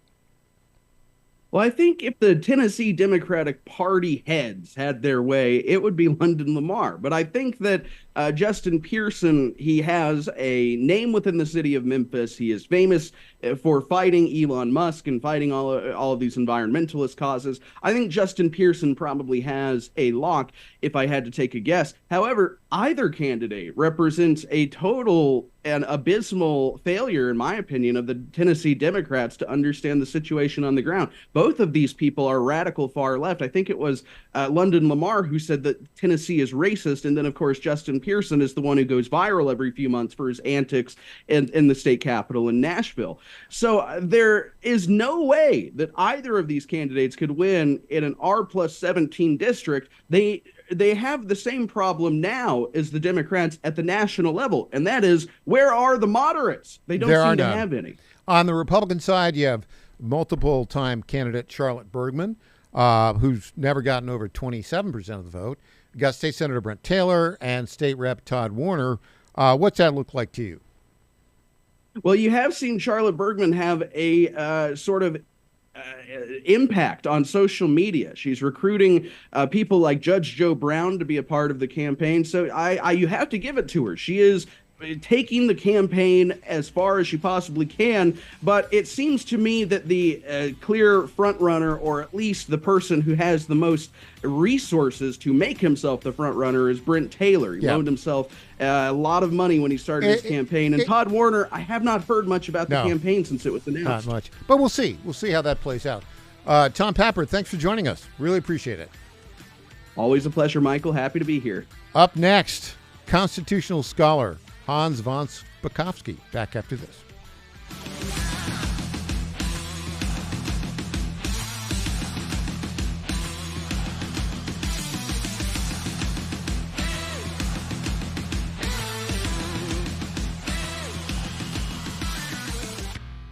The Truth with John Gordon. A strong argument can be made that we need a certain number of illegal immigrants to work menial and in some cases dangerous jobs. Get all the truth you can handle and more. Immigrants seem willing to do those jobs. American workers do not. What? I'm sorry, I just call them like I see them, folks. Saturday, noon Eastern, 11 Central, on the stations of the John Fredericks Media Network. I tell you the truth as best I know it. Now more than ever, it's imperative to support companies that share our conservative values. That's why I can't be more excited to tell you that I've switched my family to Patriot Mobile. Patriot Mobile is America's only Christian conservative wireless provider. When you switch to Patriot Mobile, you shift your support away from the leftist, woke, progressive agendas of Big Mobile. This works perfectly and seamlessly as you go about your lives with exceptional nationwide coverage that uses the same towers the main carriers use. Patriot Mobile donates a portion of every dollar earned to causes you care about, to organizations that fight for religious freedom, First and Second Amendments, sanctity of life, and the needs of veterans and first responders. Patriot Mobile has plans to fit any budget, along with great discounts for our veterans and first responder heroes, as well as multi-line users. Switching is easy. Just go to patriotmobile.com/Godzilla or call their U.S.-based customer service team, 972-PATRIOT. That's 972-728-7468. Use offer code Godzilla for free activation. John Fredericks loves his radio and TV audience, but did you know how to follow the Godzilla of Truth wherever you go? Download the John Fredericks Radio Show app to listen live nationwide. For the daily chit-chat, Trucking the Truth, download the Getter app and join the morning fun on Getter Live from 6 to 10 a.m. Follow John Fredericks on Getter, Truth Social. Get your truth by the truckload from America's Godzilla of Truth, The John Fredericks Show, weekdays 5 to 9 a.m. on WENO Nashville, KQPN West Memphis. Breaking news at Town Hall. I'm Bob Agnew in Washington. A warning for Iran from President Trump. In a post on Truth Social, he wrote, "At some point in the not-too-distant future, we will be taking Karg Island and other oil infrastructure points and assume total control of their oil and gas markets, much like we have with Venezuela." President Trump said the small island off the coast of Iran is home to a major oil terminal considered to be the country's economic lifeline. Defense Secretary Pete Hegseth says the U.S. has options in a possible military operation in Cuba. I'm not speaking to any specific intelligence. I'm just acknowledging the fact that there's a lot of pressure on the regime in Cuba right now, and rightfully so. They have big decisions that they should make, and sometimes leaders make the wrong decision when there's pressure on them. And we would encourage them not to go in that direction, which only creates the kind of threat the United States may have to deal with. Federal prosecutors on Wednesday announced criminal charges against former Cuban President Raul Castro in the 1996 downing of civilian planes. Damaging storms sweeping through the Midwest, disrupting flights at Chicago airports, knocking out power to hundreds of thousands of people. We do have a slight risk in the excessive rainfall outlook. It's fairly broad, and it does encompass some pretty significant population centers, including areas like Des Moines, Iowa, the Quad Cities, Chicago, Milwaukee, Rockford in Illinois, and then Madison, Wisconsin, and then extending all the way up and even like Green Bay. That is forecaster Scott Kleebauer with the National Weather Service. After years of preparation, a supersized World Cup has finally arrived. It's already the world's biggest sporting event, but this year's tournament is taking it to new heights. Hosted by 3 countries, U.S., Canada, and Mexico, this year's tournament was expanded to 48 teams that will play in 16 different stadiums in those 3 countries in a record 104 matches stretching over a 39-day span. It all gets underway later today. More from townhall.com. Hey, I'm Kirk Cameron. Is health insurance eating up your budget for 2026? If you're looking for ways to better steward your finances, consider this: Christian Healthcare Ministries.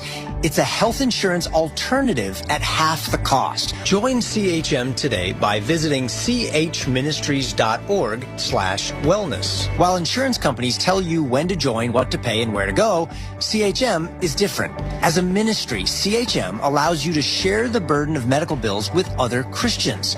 You can enroll, switch programs, or leave at any time. Christian Ministries. It's a world of difference. CHM has 4 flexible programs. You can pick any certified doctor, surgeon, or hospital that you want for eligible care. So make the switch. Take your paycheck back from health insurance this year. Join CHM today by visiting chministries.org/wellness. That's chministries.org/wellness.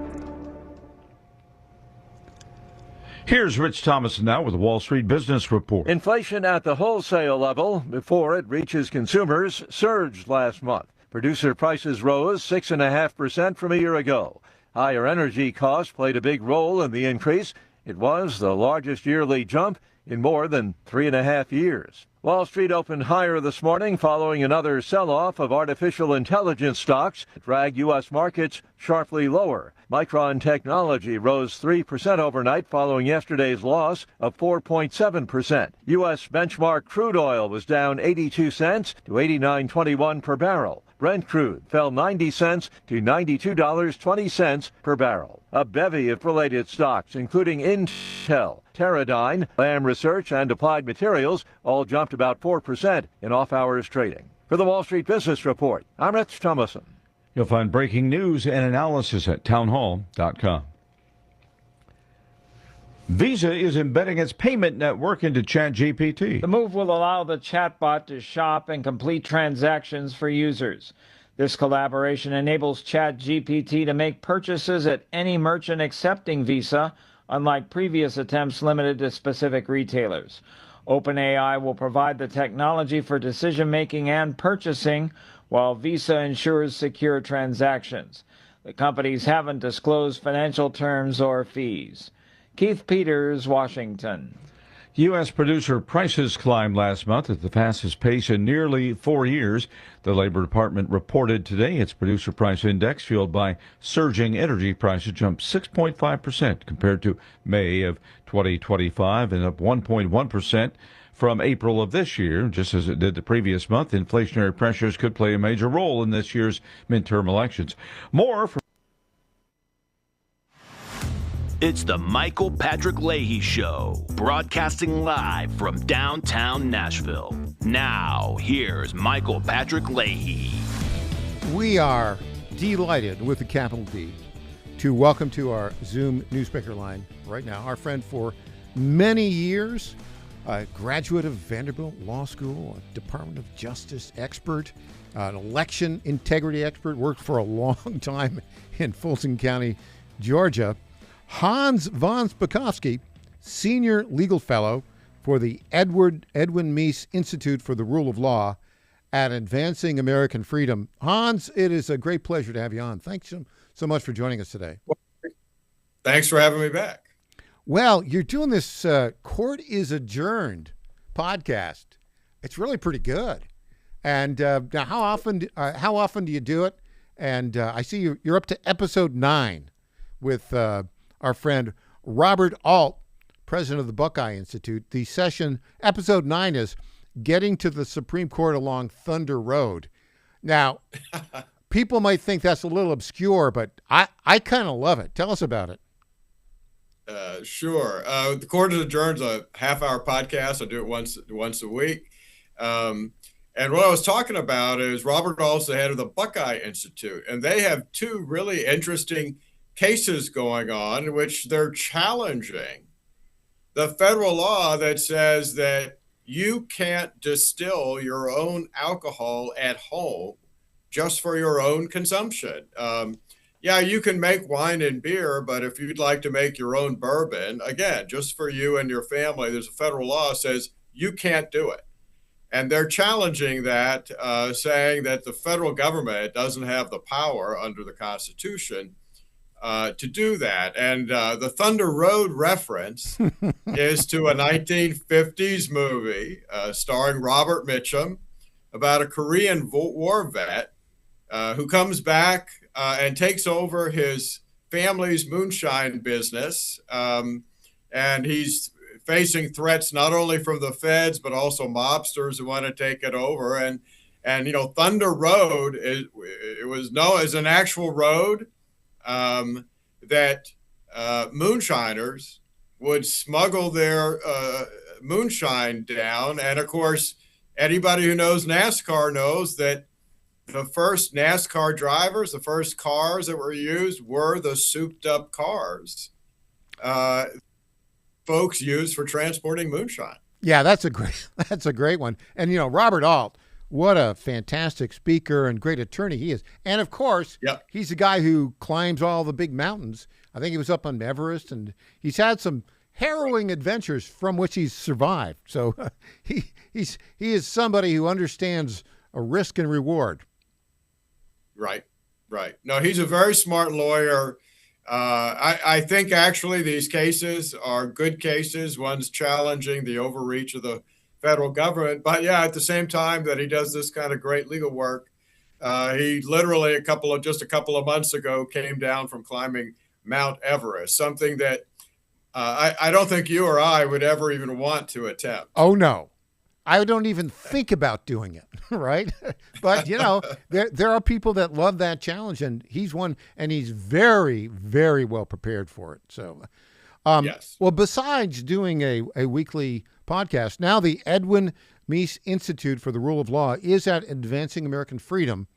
What are the other agenda items that the Edwin Meese Institute, of which you're the senior legal fellow, what other items are you focused on currently?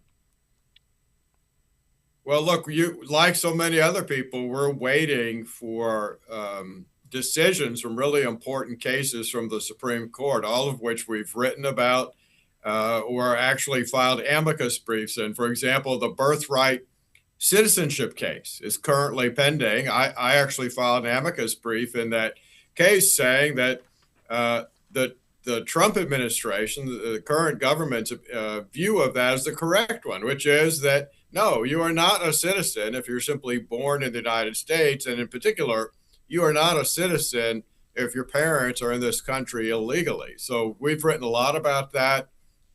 We're also waiting on 2 gun cases, Second Amendment, very important cases. They've been kind of overlooked because of the other cases. One of them is out of Hawaii. And in essence, Hawaii passed a law, if you can believe that, that in essence bans folks with concealed carry permits from, I think it's over 96% of the land throughout the entire Hawaii archipelago, all the islands there. And it's clearly just a law intended to restrict Second Amendment rights in the state of Hawaii. And as you know, we've got other cases too, like the one, a very important one. This is very similar to the Tennessee law. As you know, that was upheld last year. This is the one that says that biological males cannot participate in women's sports at the high school and college level. And that affects a lot of different states who are trying to protect women, and we're waiting for that too. Yeah, that's a lot of stuff. Speaking of Second Amendments, have you seen this? You know, here in Tennessee, we have the largest retailer of Glocks in the country, right. The Glock store. Lenny McGill, he moved the Glock store to Tennessee 6 years ago from California. California basically now has passed a law that says you can't sell a Glock in California. And then, did you see this? Maryland now has passed a law that said you can't sell a Glock in California. That's in Maryland. That's crazy. Well, it is. And unfortunately, Virginia is now following both of those states down the same line. Mm-hmm. You know, in the last state elections, Democrats completely took over the state, the legislature, the Attorney General's office, Governor, Lieutenant Governor's office, and they have been passing one restrictive gun bill after another, which is quite ironic when you think about the fact that it was in Virginia that Patrick Henry gave his speech, "Give me liberty or give me death." And what was that speech about? A resolution saying that Virginians should form an armed militia in order to oppose British colonial troops. Yeah, back to the core of our country. Now, you mentioned an amicus brief. So that can be a very effective tool. Tell our listeners what an amicus brief is, who can file it in a Supreme Court case, and does it make any difference? Amicus briefs are basically briefs filed by, they're called friend of the court briefs. So if there's an issue before the Supreme Court, like birthright citizenship, on one side of that case, the party is the U.S. government. On the other side are the groups that actually filed the lawsuits. But people who are not parties in the case can actually file briefs with the Supreme Court saying, we have an interest in this particular issue, and we believe you should decide the case this way. And basically, you present arguments on the law, the Constitution, prior cases to try to persuade the court to rule a particular way. The court on big cases gets a lot of amicus briefs, and some of them are very effective, but it all depends on how well they're written and who writes them. Who can file an amicus brief before the Supreme Court? Can any attorney or any group file it? Yeah, basically anyone can file. All you have to do is explain who you are and why you have an interest in the particular issue, and then you can file an amicus brief. You can't be directly related to or involved with the actual parties in the lawsuit. Well, if they get like 50 amicus briefs, how does the court process that? Do the clerks kind of sort through them, or how does it get to the attention of the justices? Yeah, the clerks sort through them, and when they have a whole lot of briefs, they kind of pick the ones they think are significant. The problem, and it's a waste of time. The problem is, it's a waste of time. If people write 10 briefs all on the very same issue, making the very same arguments, that's not going to be very effective. On the other hand, if there's several different issues in a case and an amicus brief is filed on each different issue, those are all going to get read, but they're not going to read, 10 or 20 briefs all making exactly the same argument. That's a waste of time. So when you are looking at preparing an amicus brief on an important question, you've got to look at what argument am I going to make that no one else is making, right?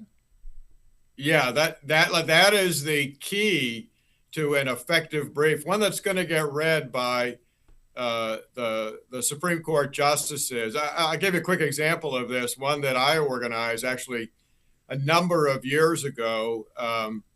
It was a campaign finance case, and I got together almost a dozen former commissioners of the Federal Election Commission, where I also served as a commissioner, and we filed a brief. And the Supreme Court actually made note of that in its decision. Why? Well, because we were all formal officials who had enforced the law that was at issue in that case. And so that was actually a very effective amicus brief. How many amicus briefs have you filed or been a part of, and how long does it take to prepare and write one? Well, I have not officially filed a lot of them. I have filed a small number, but I've been behind the scenes organizing a lot of other people to file briefs.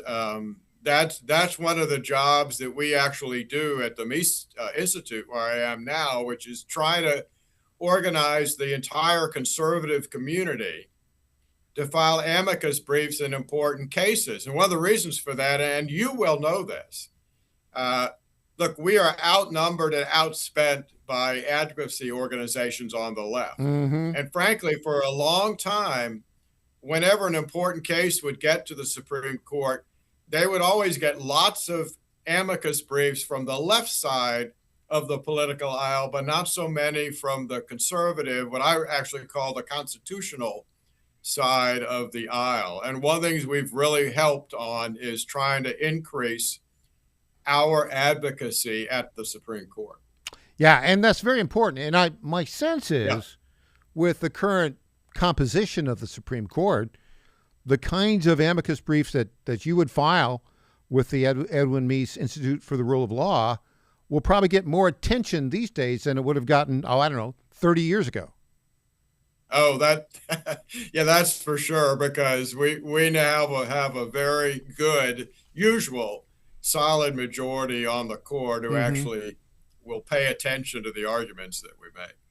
Do you try to craft your amicus briefs so that they will address known concerns or perceived concerns of a particular justice? For instance, Gorsuch might have this problem, and we can address it. Or Amy Coney Barrett might have this problem. Is that how you do it when you put this together? Well, that's sometimes a consideration, but more often it's really looking at, for example, with the Second Amendment. I mean, we look at the historical understanding of the Second Amendment when it was put into the Constitution, and we try to make the Supreme Court really aware of what that amendment was intended to do. In the birthright citizenship case, where we just filed an amicus brief, our biggest point to the justices was to understand what the original sponsors of the 14th Amendment intended with the citizenship clause, which is in the 14th Amendment, and not what all these modern, frankly, ultra-liberal academics keep claiming that provision means, because what they're saying about it is just wrong and is historically inaccurate. Yeah, I think a lot of these leftist academics are kind of presenting themselves looking at the 13th, 14th, and 15th Amendment, particularly the 14th after the Civil War and Reconstruction. I've heard some of them call themselves progressive originalists, which is rich, it seems to me. You've seen that, right? Yeah, that's a contradiction in terms. They're trying to put a modern, basically, manipulation onto constitutional provisions like the Citizenship Clause, and frankly, they're really trying to con the court when they make those kind of claims. Yeah, but the court's pretty sharp. I mean, these are these are some very very sharp people. Now the Supreme Court justices, boy, they have a lot of work to do. How do they get through all that work analyzing all this stuff? Well, each of them has 4 or 5 clerks, and the number of cases that they take, unfortunately, has gotten smaller over the years. These days, they only accept between 80 and 90 cases a year out of the thousands, literally thousands, that are submitted to them. Frankly, it's a lot of work, but they have some very smart, highly knowledgeable, and very experienced law clerks who help them do that. Hans, you've been an attorney for quite some time, very accomplished. Are you optimistic or pessimistic about the rule of law in the United States of America today? I'm hopeful, I guess I would say. We have a problem in the federal courts down at the trial level and at some of the courts of appeal.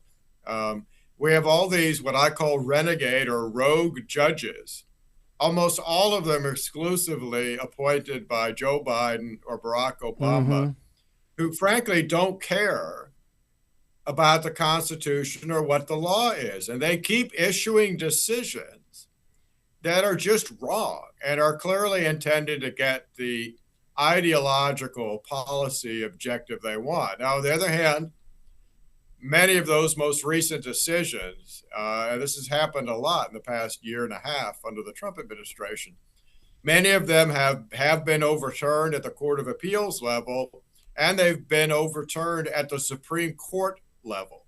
But all of that depends on the makeup of the Supreme Court and maintaining a solid majority who are actually going to adhere to the Constitution and the rule of law. And at the lower court level, we have a huge problem with judges who won't do that. Is there any particular policy mechanism that could address that, given the fact that there's 600 plus trial court, district court level judges, and maybe close to half of them are Biden or Obama appointees? Is there any structural change that could be implemented that could address that problem? No, I don't really know of a structural change that would lead to that. Part of the problem has been in the past is that U.S. senators, while they have paid a huge amount of attention to who gets onto the Supreme Court, mm-hmm. and to a lesser extent who gets on the courts of appeal, for a long time they paid no attention to who was getting on the federal district courts. Those are the trial level courts. And that's where we're getting some of the worst decisions. Mm-hmm. They pretty much just rubber stamped whoever the president nominated to be on those federal district courts. That's a real failing. And quite frankly, the same attention needs to be given to those federal district judgeships as to those higher courts. Why? Well, those are the judges that handle the vast majority of the thousands of federal cases scattered throughout the country, many of which, when there's a bad decision, don't get appealed. Mm-hmm, mm-hmm. Yeah, that's quite true. Let me ask you this. You worked at the Department of Justice for a long time during the Bush administration. And, the Department of Justice, I think historically, it's many people have claimed that many of the attorneys there don't necessarily have an originalist worldview. I think I'd be fair to say that. And some of them are still around. Now, the President Trump just this week has nominated Todd Blanche, the acting attorney general, to be the attorney general. There will be a bit of a confirmation battle. I personally think that's a good appointment. Do you have any thoughts on that? Oh, I think it's a good appointment, too. Let me tell you, anyone who thinks that the Justice Department is filled with all these nonpartisan, objective lawyers is just wrong. The career ranks when I was there were filled with left-wing liberal activists. In the Civil Rights Division where I worked, the Inspector General actually issued a report more than a decade ago criticizing the department. Why? Well, because, for example, in the voting section, they only hired lawyers from 5 advocacy organizations, all on the left, the NAACP, the ACLU. Mm-hmm. They would not hire other experienced lawyers. And I can tell you, those career lawyers acted as if they were still members of the advocacy organizations where they worked. It's just now they had the government's power to achieve the goals of those organizations. And that was unfortunately also true, for example, in the environmental division. So Todd Blanche, if and when he gets confirmed, is going to continue to have a problem with career lawyers who really act like political appointees of Democrats and do everything they can to try to thwart what a Republican president is doing.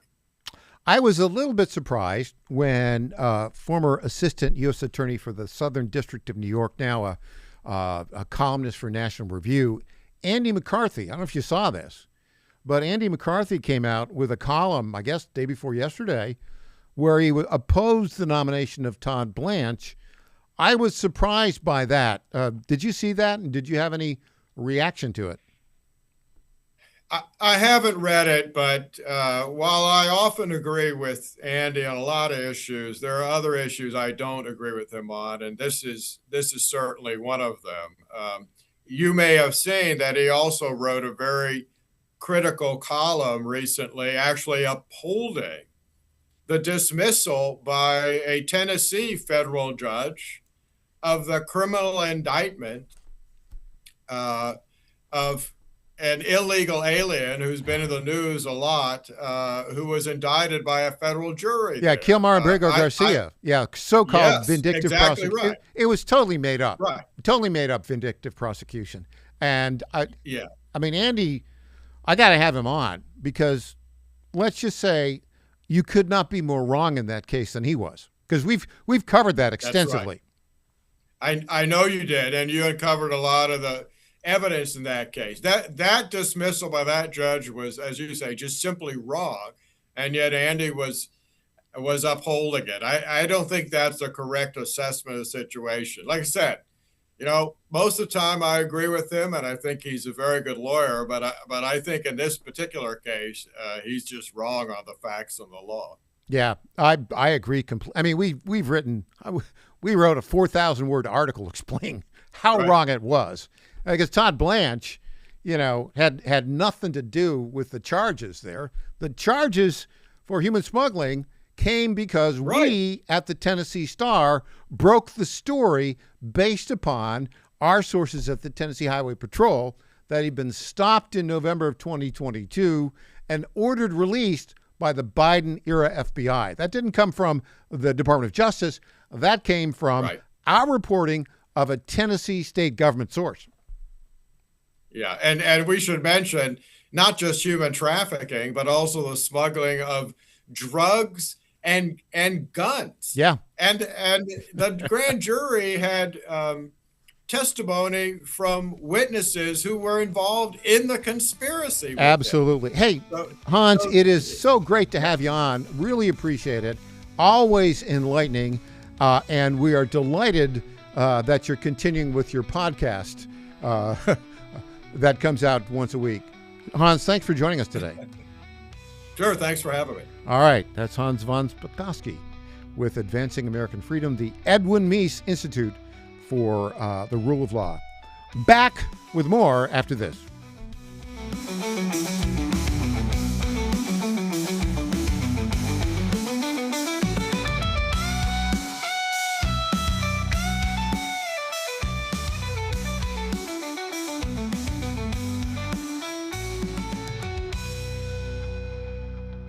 Congratulations to my friend Michael Patrick Leahy on 9 years of journalistic excellence. I'm Lenny McGill, owner and founder of the Glock Store here in Nashville, Tennessee, and a proud sponsor of Michael Patrick Leahy's Tennessee Star Network for over 5 years. When we started, he was on just one local station. Now, he's on 20 stations. His motto, find the truth and report it. And as long as he sticks to that, we'll stick to being a sponsor. And next year, Michael, let's have a party for you right here at the Glock Store. Let's get real for a minute. Today's customers aren't just searching on Google anymore. And if your business isn't keeping up with new technology, you are getting left behind. EJ Host here, founder of the Digital Footprint Management Agency and official guest host of the Michael Patrick Leahy Show. Customers are asking AI, they're scrolling social, they're checking maps. Does your business show up everywhere your customers are searching? Go to getfoundeverywhere.com and get your business to show up across AI search tools, social platforms, maps, and more. Need smarter ads that actually convert? We've got it. Need a modern website built to rank and perform? Done. Want to show up in AI-driven search results that your competitors don't even understand yet? We've got you covered, and the solutions are more affordable than ever. See how easy it is to grow your business and get more customers. Go to getfoundeverywhere.com. This is State Senator Mark Pody. Government is limited to what it is supposed to do. One of the things that is critical that we're supposed to be working on is transportation. Here in Middle Tennessee, our roads need more help. As your state senator, we are focused on getting more money reoccurring without a new tax increase for our roads here in Tennessee. This is State Senator Mark Pody. Paid for by Campaign for Mark Pody, Christina Hibden, Treasurer. This is Michael Patrick Leahy. I want to say a few words about our friends at DT McCall's. This is the place to go if you want appliances, furniture, lawn equipment, or gun safes. They have 5 locations in Middle Tennessee, Franklin, Carthage, Lebanon, Cookeville, and Lafayette, and have been a family-owned business for more than 100 years. We bought our refrigerator and dishwasher from DT McCall's, and these appliances have been great. And the delivery and installation service was just fantastic. By the way, free delivery and haul away of your old appliance or furniture within 125 miles of Carthage. And DT McCall's is one of the top 10 dealers of Cub Cadet lawnmowers in the country. And don't forget, you can get your Liberty gun safes there. That's DT McCall's on the web at dtmccalls.com. Welcome back to the Michael Patrick Leahy Show.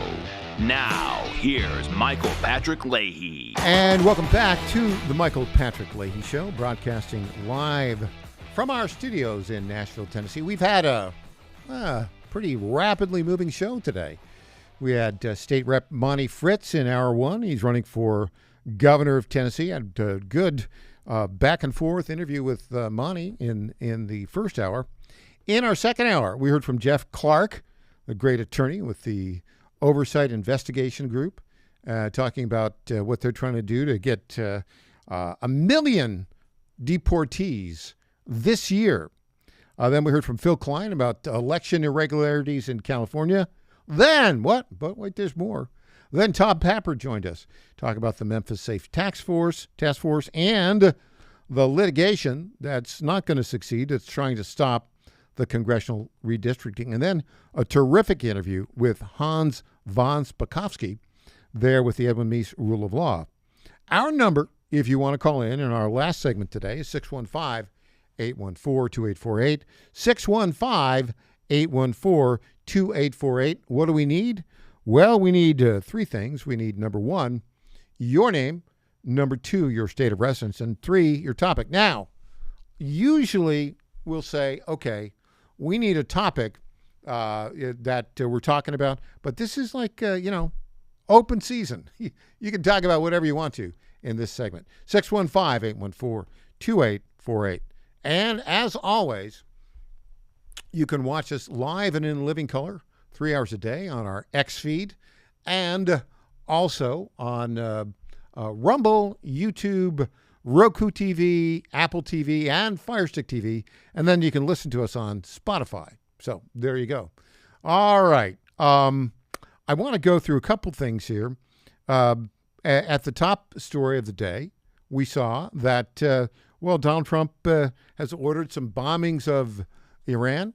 And what's going to happen? What's going to happen next? Mark Thiessen had a few words to say about that on Fox News. Here we go. Clip 7. For days, if not weeks, that the president needs to get back to full-scale attacks on Iran. Do you expect he's going to do that now, or are these just pinprick strikes in retaliation? I'm not sure. They keep saying they're proportional. I don't know what proportional is for trying to kill an American. I mean, the president said that if they killed an American, that was his red line, that we would return to combat. Well, they tried to kill an American. As Trey Yingst reported, the drone landed in the middle of the Apache between the pilots, but didn't explode. So just because it malfunctioned doesn't give them a pass. We have to treat this as if they killed an American. Several Americans, because that's what they tried to do, and we have to respond in kind. And the goal should not be to get them back to the table. We've launched 13,500 strikes, and it hasn't brought them to the table in any serious way. That's a hopeless cause at this point. We have to decapitate and destroy this regime. So, Juan, should the goal be to? Yeah. On that topic, I have to say I agree with Mark Thiessen. I'm not sure exactly, what's been why the president's been holding back for so long. Is there some strategic objective he seeks to accomplish? I don't exactly know. And of course, he's one heck of a good negotiator, right? So we would think that he's the guy who knows how to negotiate. He did indicate that he's reaching the end of the line. Now, here's the deal. Two things have to happen. Number one, there has to be free passage through the Straits of Hormuz, which is not really the case right now, although apparently we've been able to slip through quite a number of ships, and that's been ongoing. But in addition, they got to stop all their nuclear development, and we got to get all their enriched uranium. They're not going to do that. I mean, I think the president knows that, and they've been rope-a-doping along for a long time. Now, what's the problem here? Well, look, there's going to be, if we're going back into full-scale military operation, let's do it. And although this perhaps was not the stated intention at the beginning, you got to have regime change, right? You absolutely have to have regime change. And that's going to be longer, more involved, and, what troops are going to be on the ground? Who's going to die on the side of those trying to get rid of the regime? It's not going to go well if it's American soldiers. The Israelis may want to do it. There may be some, Iranian forces that have been developed we don't know about. But I think, come on, let's wake up and smell the coffee. The Iranians are just playing out the clock. That's their pattern. The president knows that. Now, there were some very extensive bombings last night. So supposedly they're going to continue, but now's the time to do it. Quit messing around. Regime change. We'll see. We'll see. There's some controversy about that. All right. Before we get on to, we're going to go back with another analysis of this, but this is kind of a fun story. So, the members of Congress, the House and the Senate, each party, they hold an annual baseball game. Now, they say they do it with the Nationals Park in Washington, D.C., where the Washington Nationals play. And they claim it's for charity. And I guess they had like 32,000 people show up yesterday, which is not bad in terms of a crowd. And some charity gets money for it. That's not why they do it. And it was supposedly to promote, bipartisanship or the ability to cooperate. That's not why they do it. They do it because they want to show their prowess as athletes, which I'm not opposed to. Now, this is actually a terrific play. We usually do this in News Potpourri, but there's been a lot of heavy stuff on the show today. So I wanted to get this out here. You got to watch this. I'll do the narrative. For those of you listening on radio, I'll do the play-by-play. Here's the Democrat pitcher, the Republican pitcher. The Republicans, by the way, were wearing their red uniforms. Democrats wearing blue. Red state, blue state, right? And he was pitching to, the Republican pitcher was pitching to a Democrat hitter, a lefty. And I'll do the play-by-play, and then you'll see how this all works. Here's a clip. Let's go. And there's a windup. And he hits to left field. Oh! A diving catch by Missouri Senator Eric Schmidt. That was really a good play. Now, I would say, he's not going to make it to the St. Louis Cardinals, but it was a pretty good play. A little bit slow on the move, a little bit, but the hand-eye coordination was great. He robbed him. He robbed that Democrat of an extra base hit, and it was a diving catch. He started off in a regular left field position. It was one of these. The guy's a lefty, right? The left-handed batter. So he was slow getting around for the hit, but got it off there and was about to hit right, just about on the line. And Eric Schmidt was fast enough to make the catch. That was a good story. Who won this, by the way? The Republicans won 11-2. Their sixth consecutive win. Some of our guys from Tennessee were on that team. Chuck Fleshman is a pretty good second base. I don't know if he was starting. Tim Burchett was also on it, but I think he was a third stringer on it. Anyways, congratulations to the Republican senators and Republican members of the U.S. House for their sixth consecutive victory over the Democrats on the baseball field. All right, that's fun. Now let's get back to business. And getting back to business means we're going to go back to analysis of what's going on with Iran. We'll hear from Britt Hume right now. His take on what the president's doing. In the final throes of what will be a very, very good deal. Could be in 2 or 3 days. We were really close to a deal. That's 9 weeks of we're close to a deal. I mean, at some point, you've got to acknowledge it's not happening.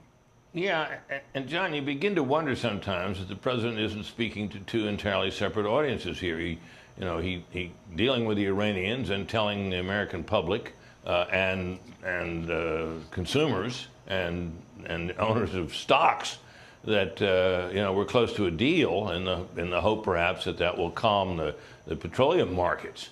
At the same time, of course, he says that we're ready to attack at any time and that they dare not fool with us.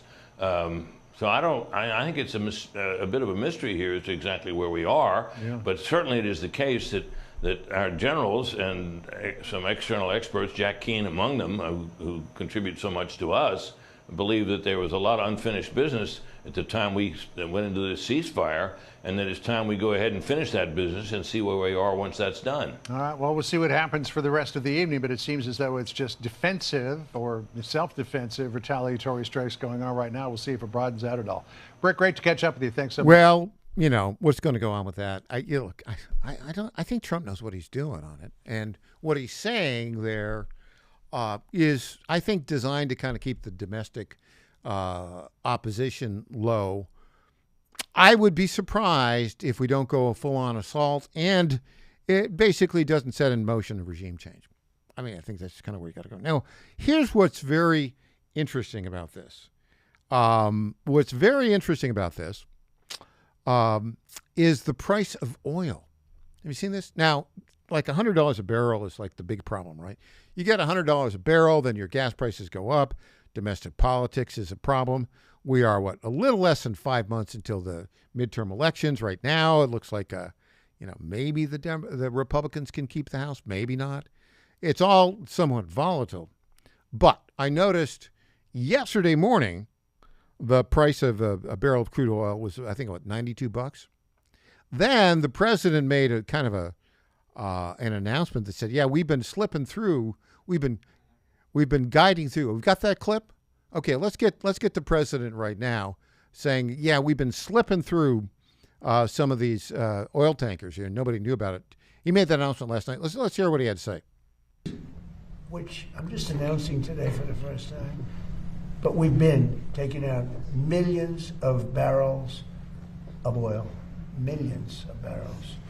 Every night we took out oil. But now I'm going to tell you because they just figured it out. So now that they figured it out, I can tell you. It was very hard for me.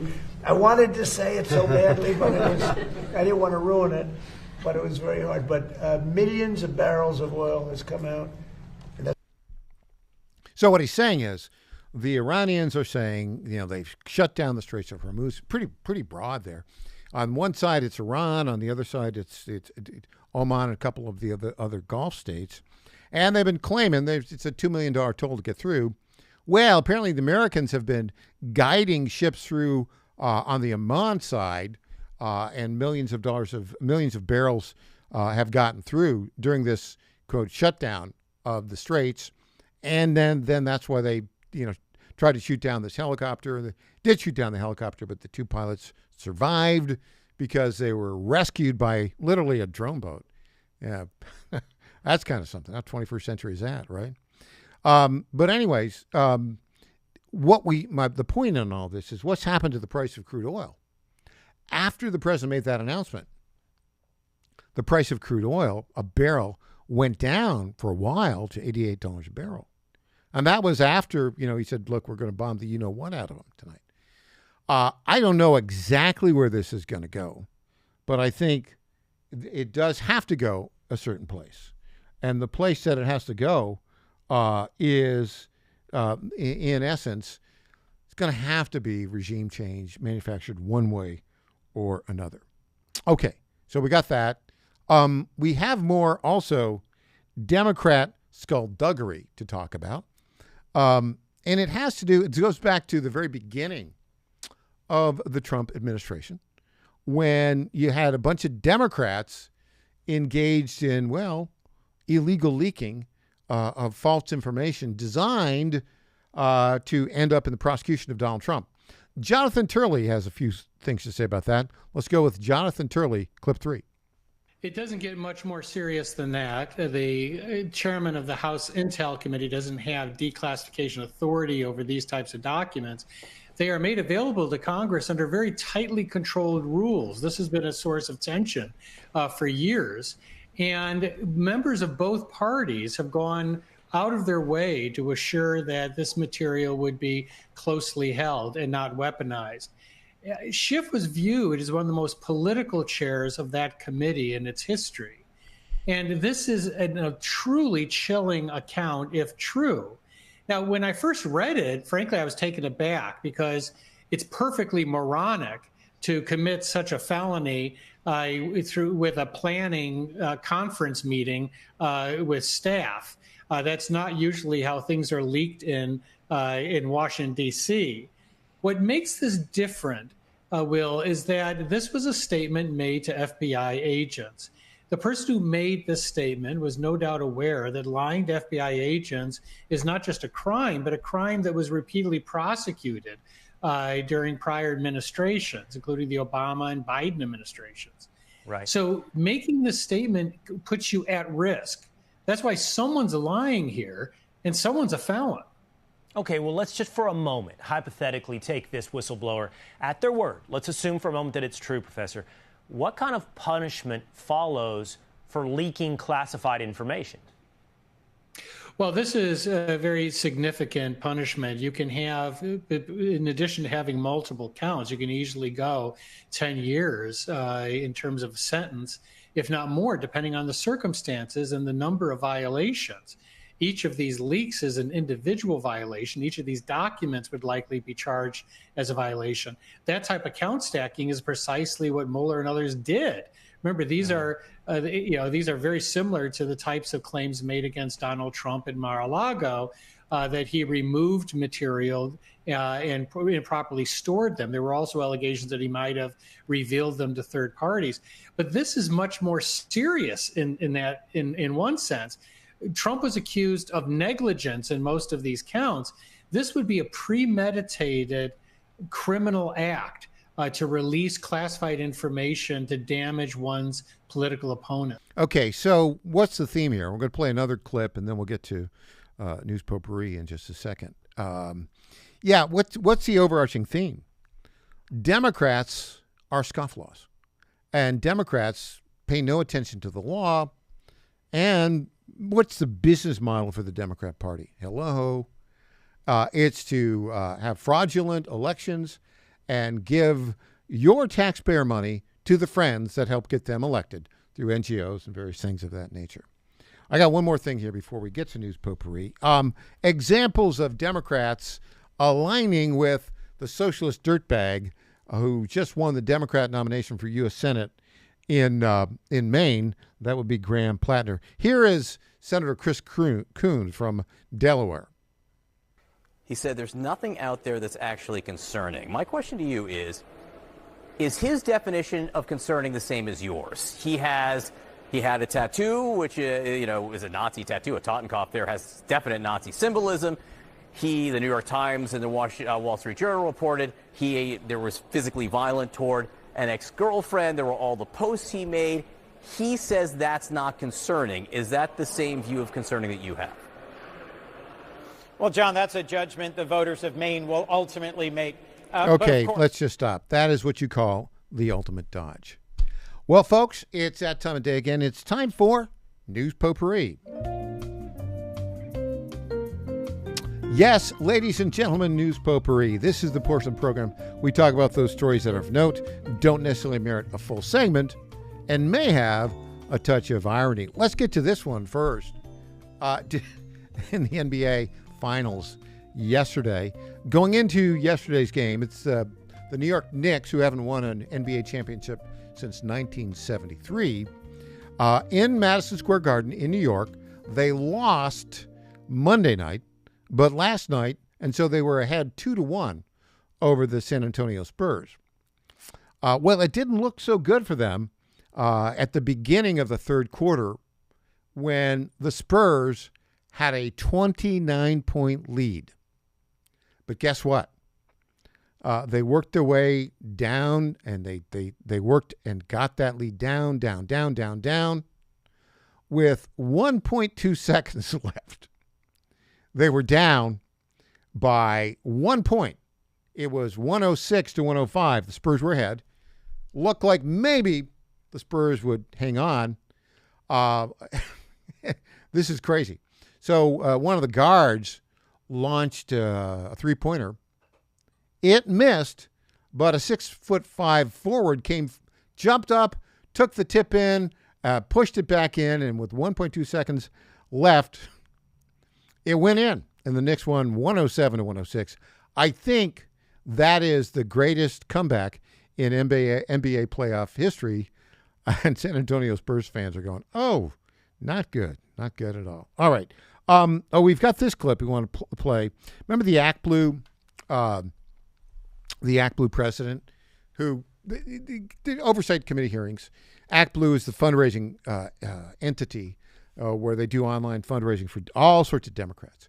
Now, an attorney for Act Blue, they've been around for like 20 years. An attorney for Act Blue resigned and sent a letter to the House and said, our CEO lied about our fraud detection services. The CEO went up to testify. We played some of it yesterday, but double down, triple down, and, the Fifth Amendment is her best friend now. Let's look at this clip right now. I do have a series of questions for you, but I want to make sure I'm respectful. Is it Ms. Jones or Ms. Wallace-Jones? On the advice of counsel, I respectfully decline to answer the question pursuant to my Fifth Amendment rights under the Constitution. Okay, wow. Okay, didn't expect that one. But I think I see where this is going. So, on advice of counsel. So, basically, it's like if somebody were to come in, if I were going to court and say, what is your name? Is it Michael Leahy or is it Michael Patrick Leahy, right? Let me tell you what I wouldn't say if I had nothing to cover up. I wouldn't say on advice of counsel, I'm not answering that question. Now, why did the counsel give her that advice? I think I know why. Because the minute you answer anything, then there's an opening and you have to answer other things. And that's it. So basically, she is clamming up. Now, look, everybody has a Fifth Amendment right to not incriminate yourself. Okay, so it doesn't look good at all. What else do we have going on? Oh, here we go. Interesting. The State Department is providing $220 million in funding to stop an Ebola outbreak in Africa. I hope they stop it. What else do we have going on here? Okay, we got a clip from another Democrat jumping in here. Let's see what this Democrat has to say. News here at 6. Federal agents charged a second Georgia lawmaker with defrauding taxpayers through pandemic unemployment insurance. A grand jury indicted Stone Mountain Democrat Karen Bennett. Prosecutors allege she obtained unemployment benefits for employees even though her business remained open through the pandemic. Okay, so, what's our theme here? Democrats, their business model is fraud. Election fraud, governmental spending fraud. That's it. That's all there is to it. What else do we have to? Oh, here we go. This is a good news. The Cleveland Clinic, big medical hospital in Cleveland, Ohio, has settled with the Department of Justice. They agree they're going to end, quote, transgender medicine for children. That's a very good thing. Here's another good thing. Marco Rubio, Secretary of State Marco Rubio, has revoked hundreds of visas tied to the global birth tourism criminal network. That's a very, very good thing. And back on the story, the collapse of the United Kingdom, BBC News now is doing stories in, wait for it, Pidgin English. Pidgin English, that's how, people who, typically that was a phrase where people in, foreign lands who couldn't speak English would kind of come up with a version of it. So there you go. What else do we have going on here? This is fun. There's a giant American flag over Hoover Dam. Did you know that? That's really good. Also, not a surprise here. The British Defense Minister has just resigned. John Healey has resigned, saying Starmer's plans for the military fall far short. Well, does the United Kingdom have a military? Do they have any desire these days, run by the far leftists, to actually defend their country? I don't think so. Well, there you go. That's our show for today. Thanks so much for joining us.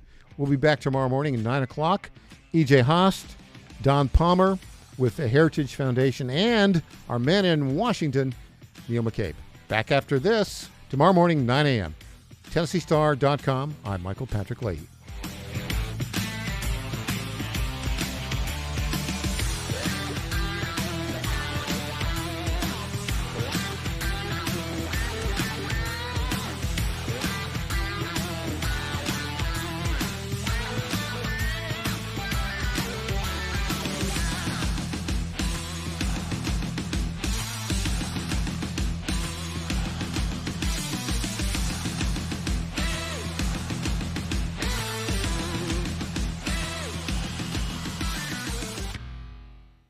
Congratulations to my friend Michael Patrick Leahy on 9 years of journalistic excellence. I'm Lenny McGill, owner and founder of the Glock Store here in Nashville, Tennessee, and a proud sponsor of Michael Patrick Leahy's Tennessee Star Network for over 5 years. When we started, he was on just one local station. Now, he's on 20 stations. His motto, find the truth and report it. And as long as he sticks to that, we'll stick to being a sponsor. And next year, Michael, let's have a party for you right here at the Glock Store. This is State Senator Mark Pody. Government is limited to what it is supposed to do. One of the things that is critical that we're supposed to be working on is transportation. Here in Middle Tennessee, our roads need more help. As your state senator, we are focused on getting more money reoccurring without a new tax increase for our roads here in Tennessee. This is State Senator Mark Pody. Paid for by Campaign for Mark Pody, Christina Hibden, Treasurer. This is Michael Patrick Leahy. I want to say a few words about our friends at DT McCall's. This is the place to go if you want appliances, furniture, lawn equipment, or gun safes. They have 5 locations in Middle Tennessee, Franklin, Carthage, Lebanon, Cookeville, and Lafayette, and have been a family-owned business for more than 100 years.